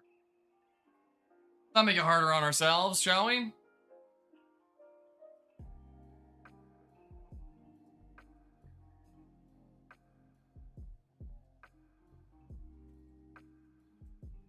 Just make this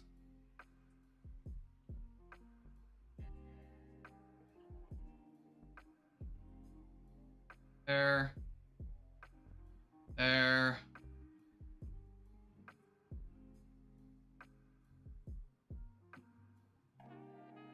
Drink.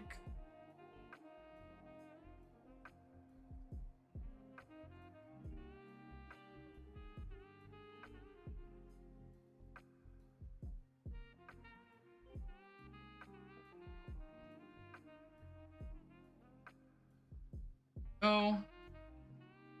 Go. Go.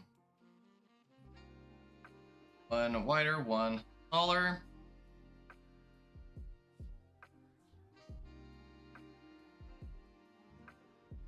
Go. Oh, don't. What? You? Row. Row. Then we will select the tree. Copy.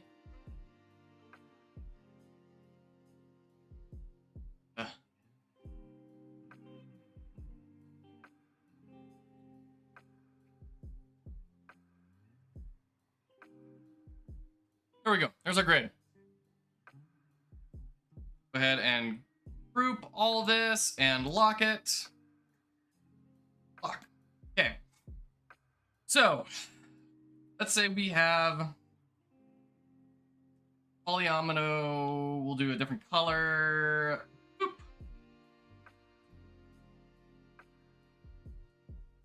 Back to the angle. Be the easiest way to do this.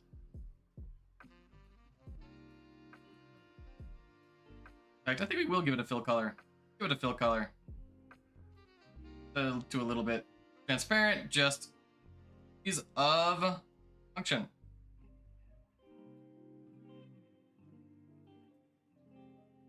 Drink. Okay. Got that piece. Let's bring in another piece. Be our T-square. Gracious. Bloop, bloop, bloop.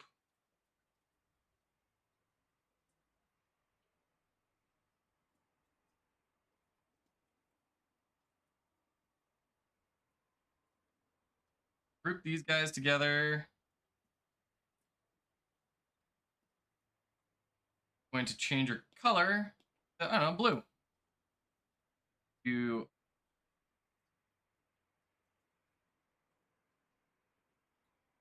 okay.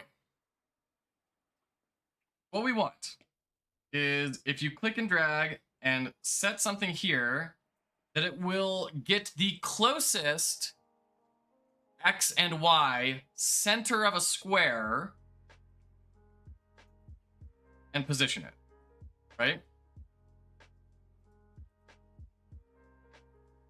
So we need step 1, find closest X, Y, and snap. Now this presupposes that we have X and Y coordinates.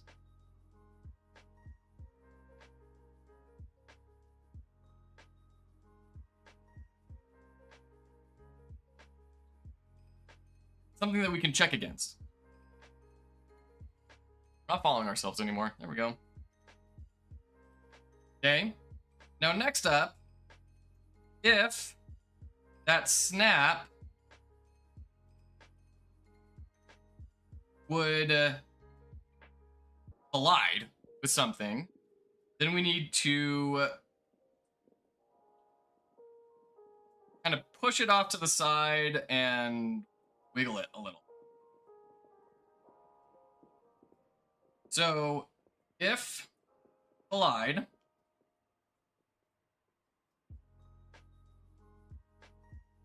move outside of box and wiggle. Right? And I think that's all this is. Writing it out, it feels a lot less complicated than it was in my head, so I'm glad I'm writing it out.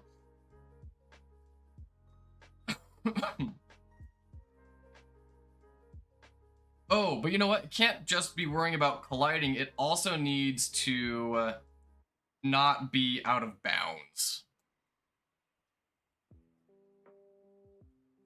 So, or out of bounds.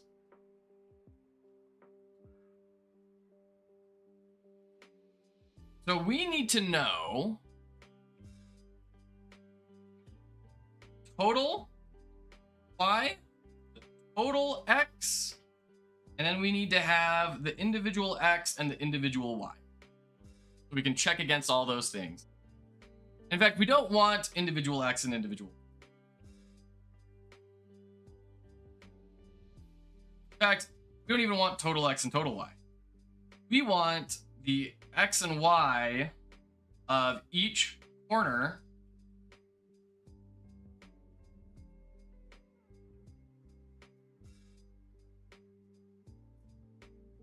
to see if we're exceeding the X or Y's on any of these, the placement of the shape. And then we need the X and Y of the center of each square, so that we can snap the origin of the shape to the closest XY.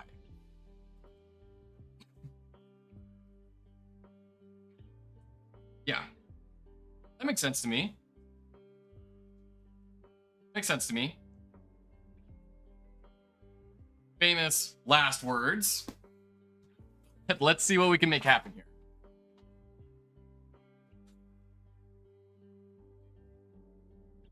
In fact, I think I'm going to bring in this or scene here.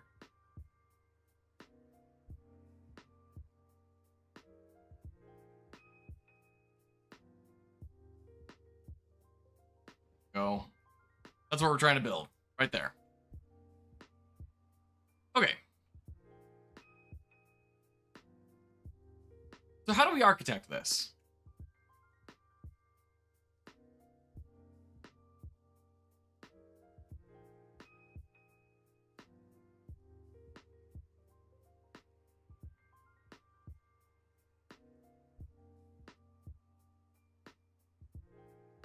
There we go. How do we architect this? We need to know all of the XYs of that grid. Which I guess we have, right? Because it's just an object. So we can check. All of this logic is going to be in here. This is where we need to add our snapping.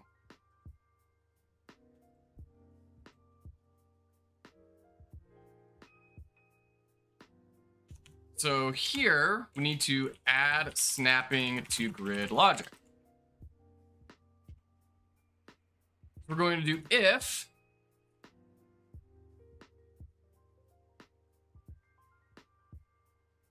poly underscore id dot x is greater than obj underscore layer. No, obj underscore inventory grid dot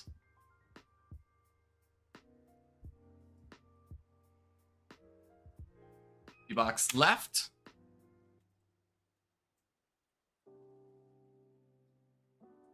and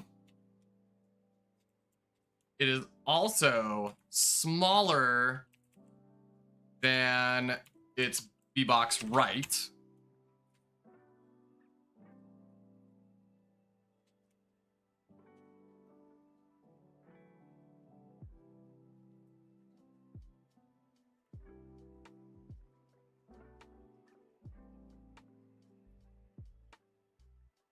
This is just going to count the origin though, right?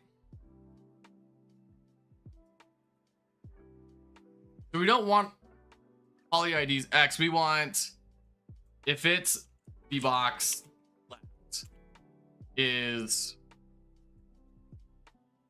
greater than that and less than, yes. Okay, this is right, I think. So we're checking if our left is further in or equal to the grid's left, and if the right is further in or equal to than the inventory's right, then we can set poly id.x equals x. And I'm not going to worry about the snapping right now. I'm just going to worry about, like, are we correctly bounding within? And then we just need to do the same thing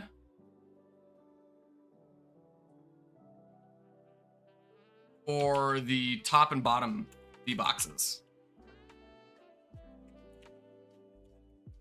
So if bbox top is greater than the bbox top, because being greater than means it will be pushed down. And bbox bottom. Bbox bottom is also my new wrapping name. Then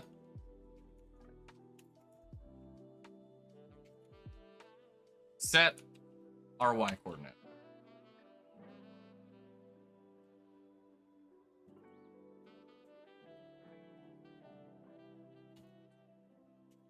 And there's probably a more elegant way to structure this. This feels kind of weird to me because we're gonna have to repeat this else in two places. We'll set poly underscore ID dot x equals, I don't know, for our coordinates here, let's say 1,000. And, oh, what is going on? Poly underscore ID dot y equals 200, 350, 375, 375. Pick number 375, my lord. So we're needing to do this twice, right?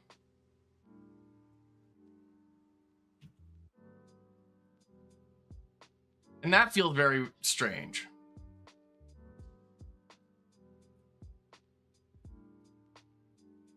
And I'm wondering if we could just set all of these in here, right? It'd be crazy long.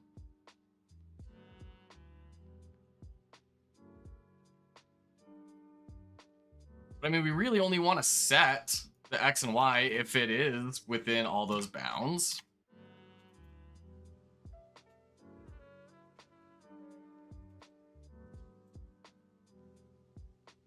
Let's see. Let's see if this works. Okay. Whoop. Whoop. All right, let's grab something that's a little bit smaller. Okay.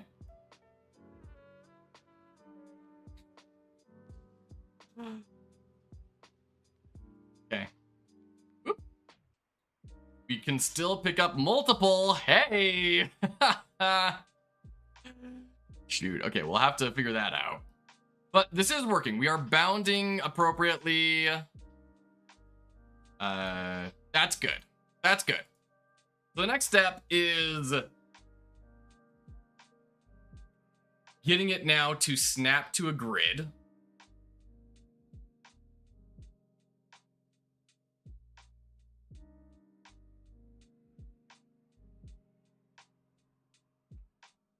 I'm just going to check the inventory grid real quick.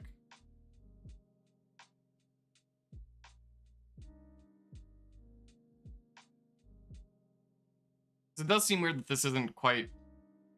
Oh, it's because we changed the sprite of this. We changed how the outlines were all working. Okay.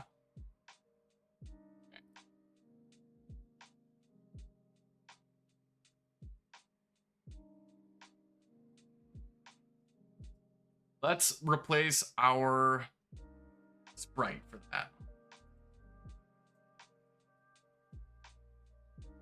Inventory grid, import, go. All right. Let's see if that makes a difference in how comfortable this is. Way more comfy cozy. Big spacious, big blue house. Nice. Great. Awesome. Let's go back to our polyomino.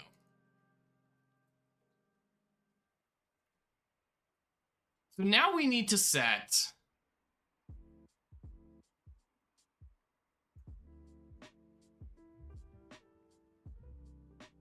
our points.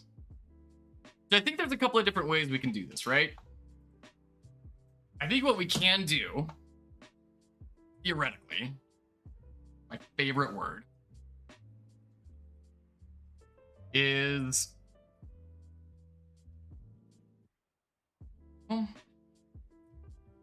take total X and then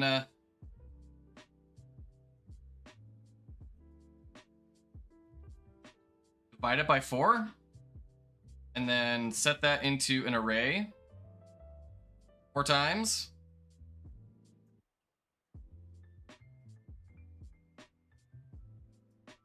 Let's say this were 100 pixels, right? That would get us 25, 50. What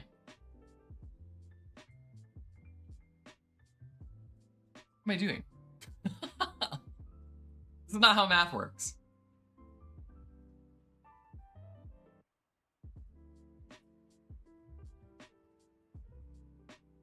So it wouldn't be x divided by 4. It would be x divided by 4 and then loop through it, adding increments of itself.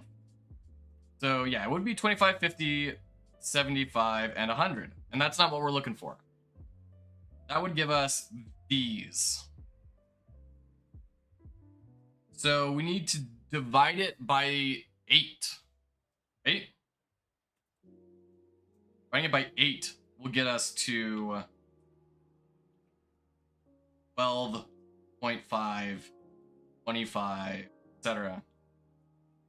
Which would give us these points. Okay. All right. Give that a shot. And we're probably going to do that in the inventory object. So on create, we're going to assign variables for, you know what? I'm going to change this to code already because I don't actually know how to do an array in Visual.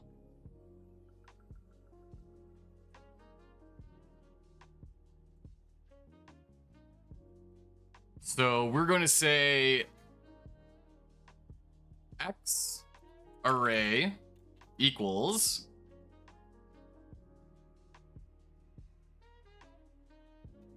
you know what? We'll just declare it.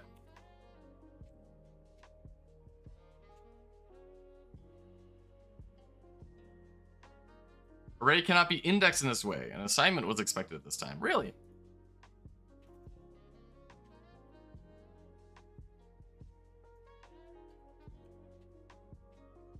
Yeah, we good?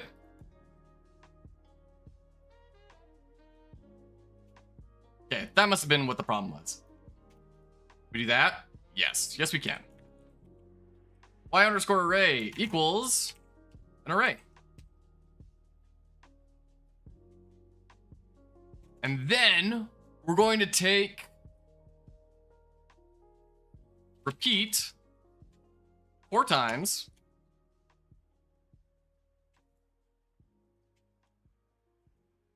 Do we want repeat or do we want a 4?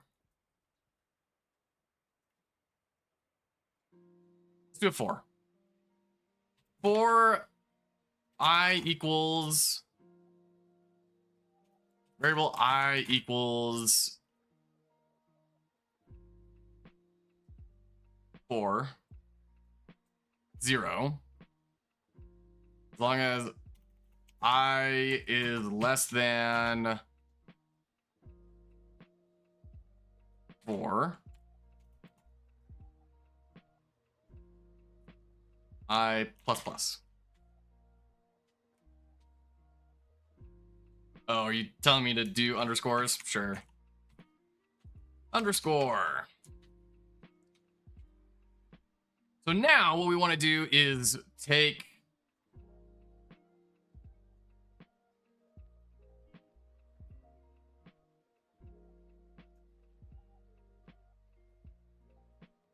X underscore array at I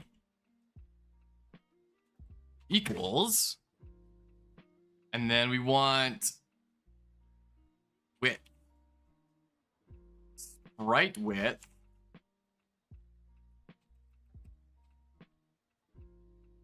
Do we want sprite width? No, I don't think we do. I think we want the B box actually. B box right divided by 8.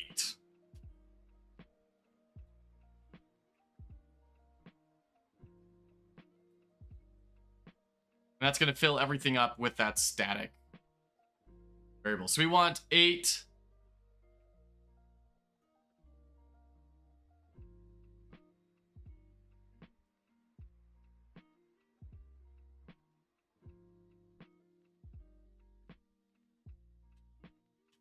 plus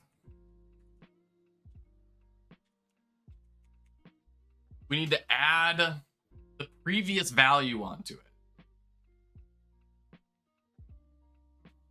But if I just do X array at I minus 1, then that doesn't work for 0. So now we have to do a if I equals 0,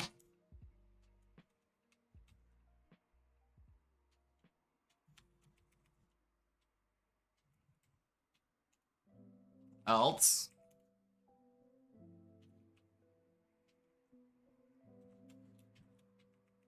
so if I equals 0, then just do this.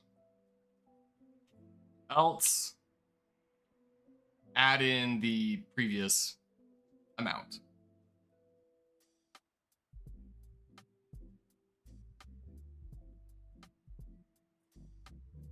We can do the same thing for the Y array.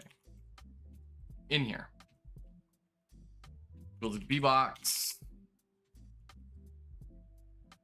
Bottom. By 8.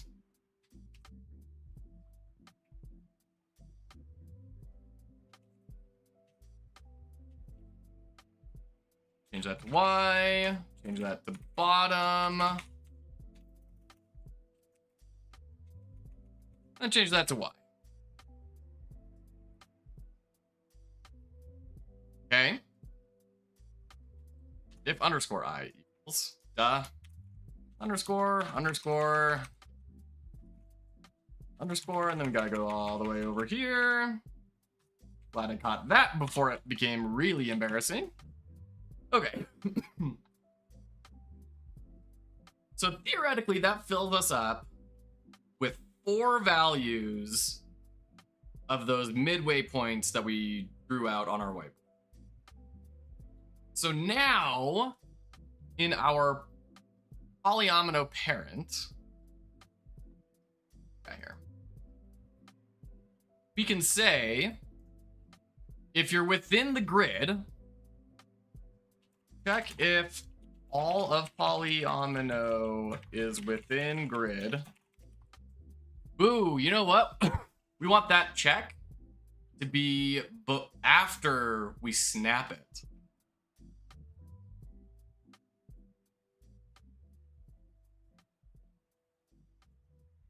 So, snap to nearest X and Y array coordinates.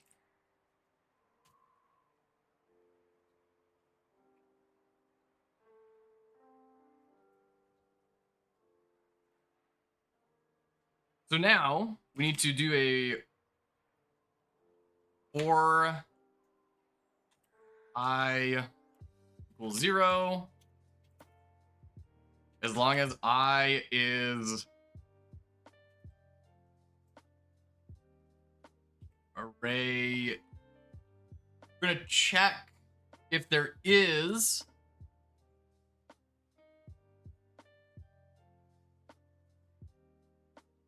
priv length of obj inventory grid dot x array, as long as I is less than the array length,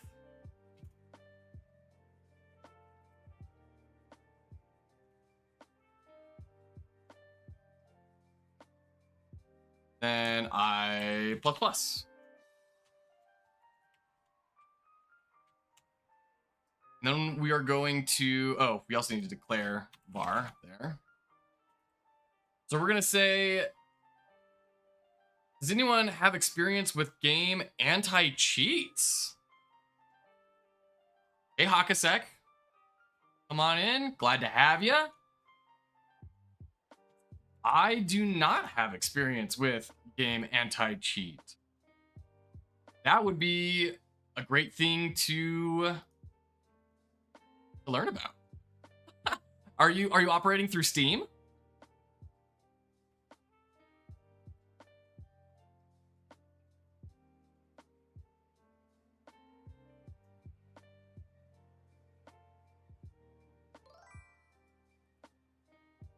Heyo. All right.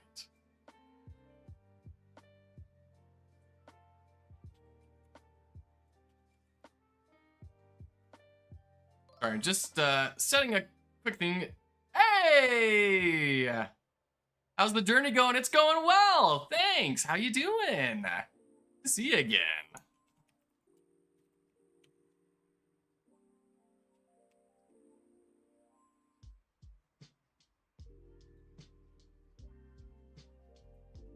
Right.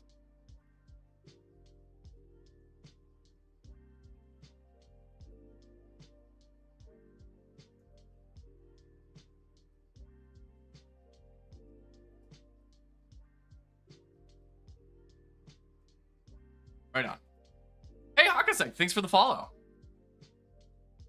I was just wondering if anti-cheats like EAC can detect mouse macros, so I'm just going around asking.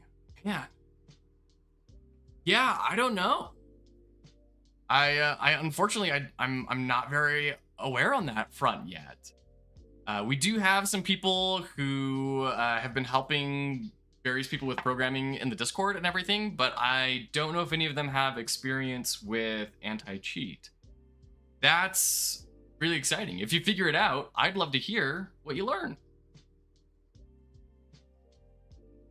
Yeah, DZ, I apologize. I don't know how to pronounce your name. I don't know if it's Jacob or DZ. It's probably in another language that I am woefully inadequate at speaking. So the journey's going well. We are making a lot of progress here. It's been we made a lot of progress since you last came on. We've got this whole inventory screen going now. We're working on snapping these polyominoes to a grid and checking for detection and stuff. If they're out, they get shoved out. It's great. I always assume that anything your computer can do, anti-cheats can detect. Most games TOCs will ban you if they detect you doing something they don't want. Also, anti-cheat is usually only used to catch multiplayer. There you go. Great progress. Yeah, thanks. We're really excited. It's been a really exciting time.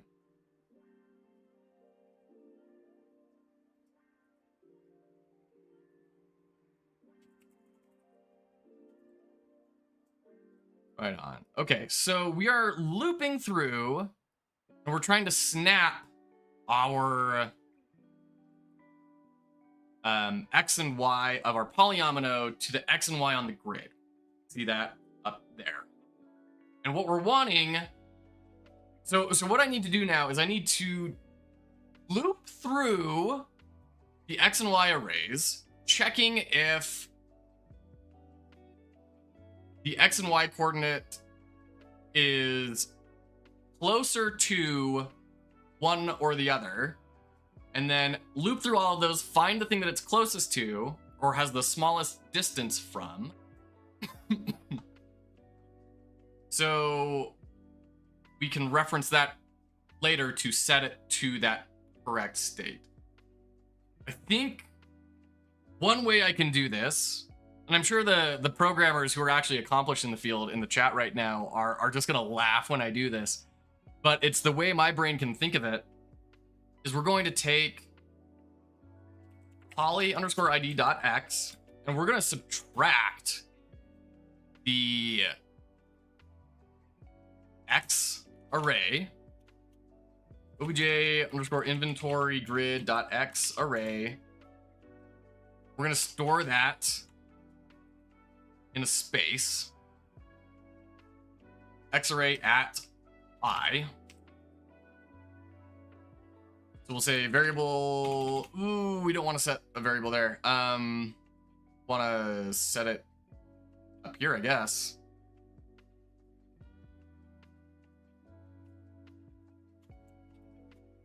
Variable final X and final Y. By the way, anyone played the board game Final Girl? Heard a lot of cool stuff about it, especially for solo gamers. I was asking around and some people said it can't detect mouse macros and some said it can, but I also think it can. The wonders of the internet.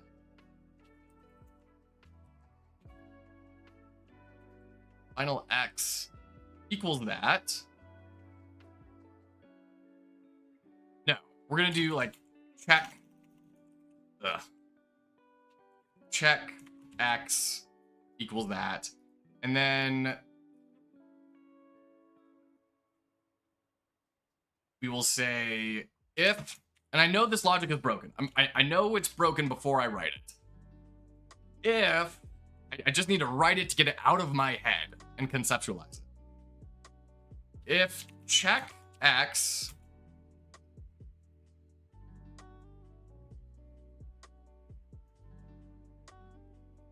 let's go back to our whiteboard.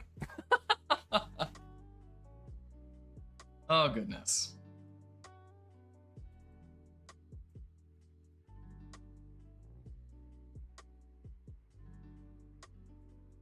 So what we're trying to do is this X, Y. We're taking poly X. Let's do it in colors to make it even more. Poly X minus inventory X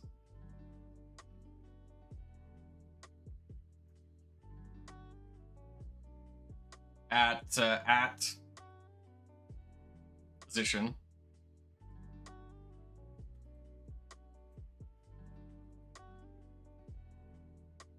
And what we want is the absolute value of that, right?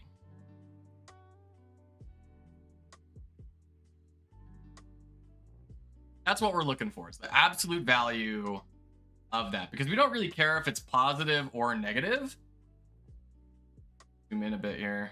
Oh, that's our problem. We're not following me. We don't care if it's positive or negative. All we care is distance from 0. And that will get us how close these are.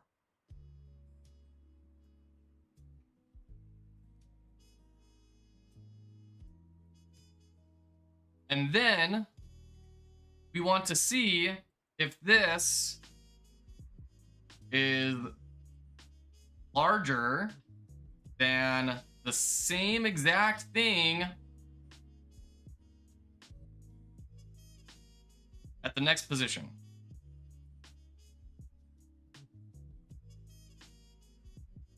Zero, 1, and if it is, then move forward with this. If it's not, keep looping through with that till you get to the very end. Right?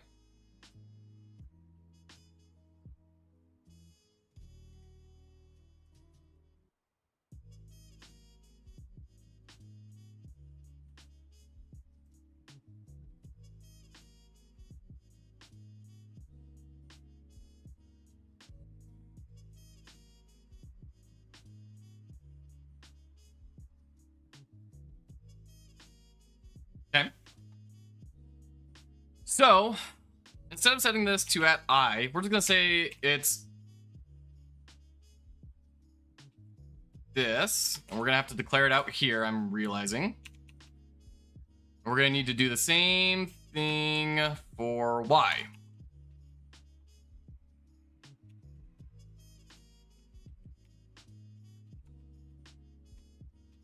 There we go.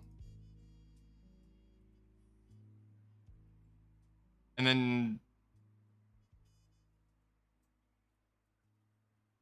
okay.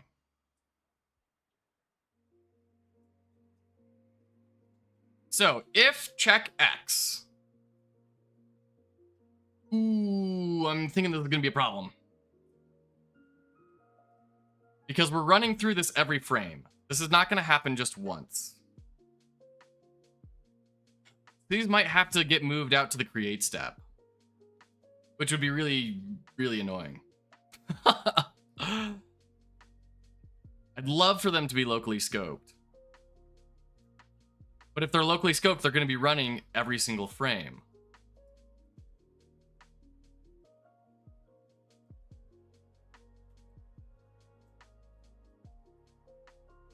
No, they're not going to run every single frame because it's just going to be on release.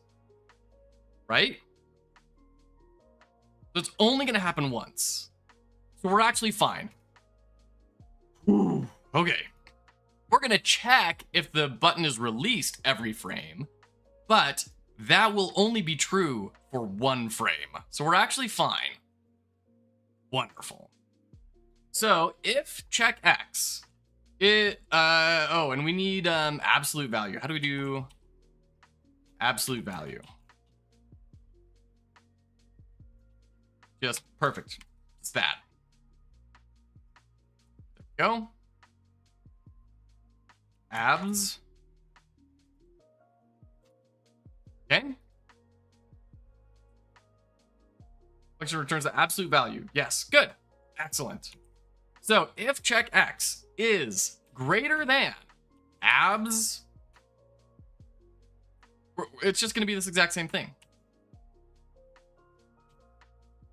At 1, then we're going to set check X.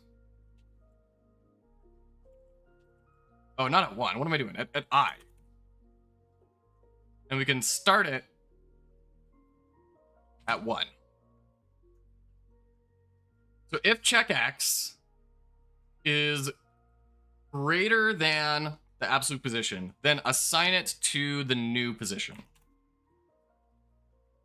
Negative, oh my goodness, not underscore I, or underscore 1, it should be underscore I. Then set it to that.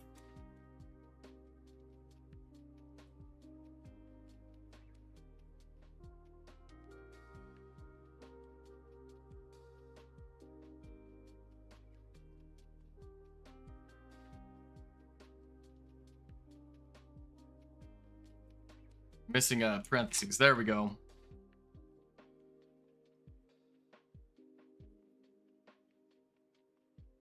And then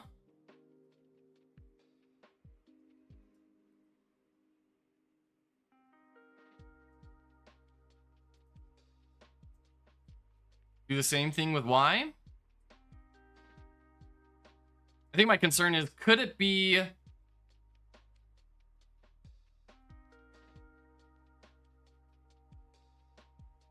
could the X and Y coordinates really be independent? Do we need to check Y? Yes, of course we do. Of course we do. So we'll repeat this for the Y.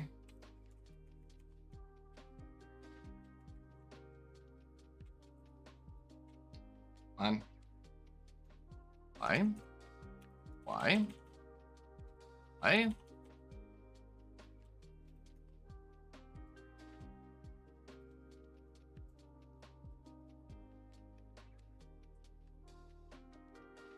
Feels off. I feel like I'm doing something wrong here.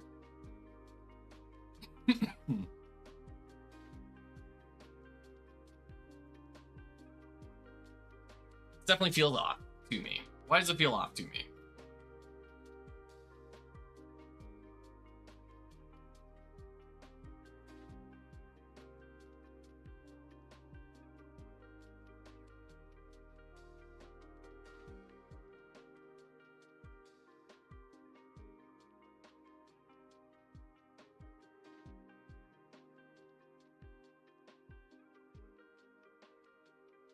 So we're checking if our absolute value at one position is greater than the next position. And that, I think, is working. It's this assignment that is feeling off to me. This assignment is feeling very off.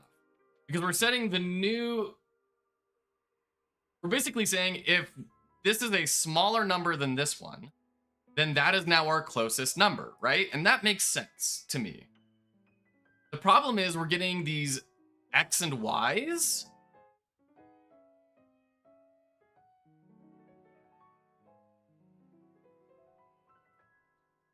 Yeah, I think this is our problem. I think we need to do final X equals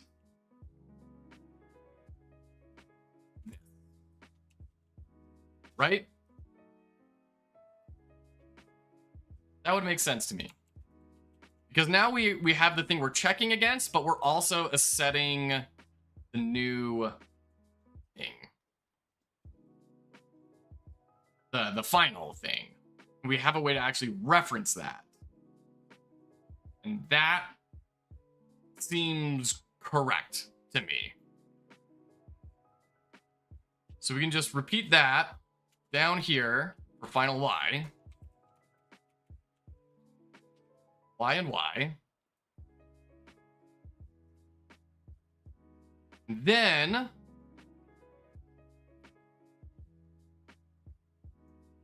we can, after that for loop, we now know our closest subdivision of that grid. We're not going to set it to X and Y. We're going to set it to final X and final Y. And then we're checking if the polyomino is within the grid.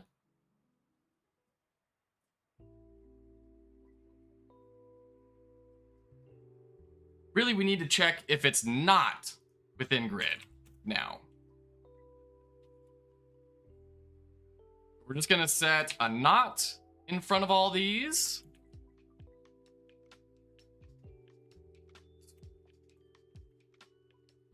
That does seem to be breaking things. Can you not do not greater than or equal to 2? That wouldn't make sense to me.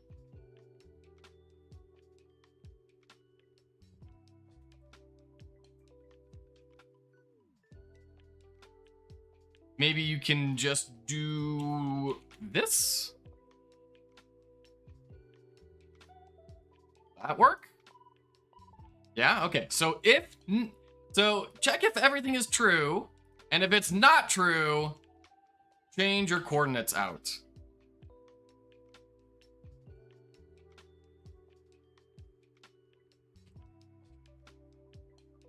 Not greater than equals to equals less than.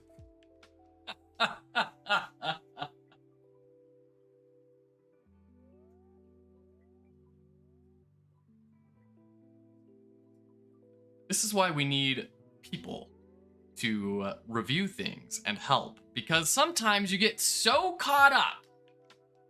You get so caught up in an idea that you miss the obvious. Of course, you could just not have the not and then just flip the things from greater than or equal to now less than.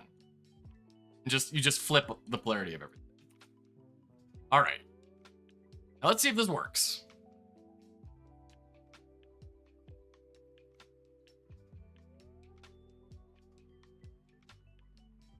Okay. That is not working. So we are triggering this constantly.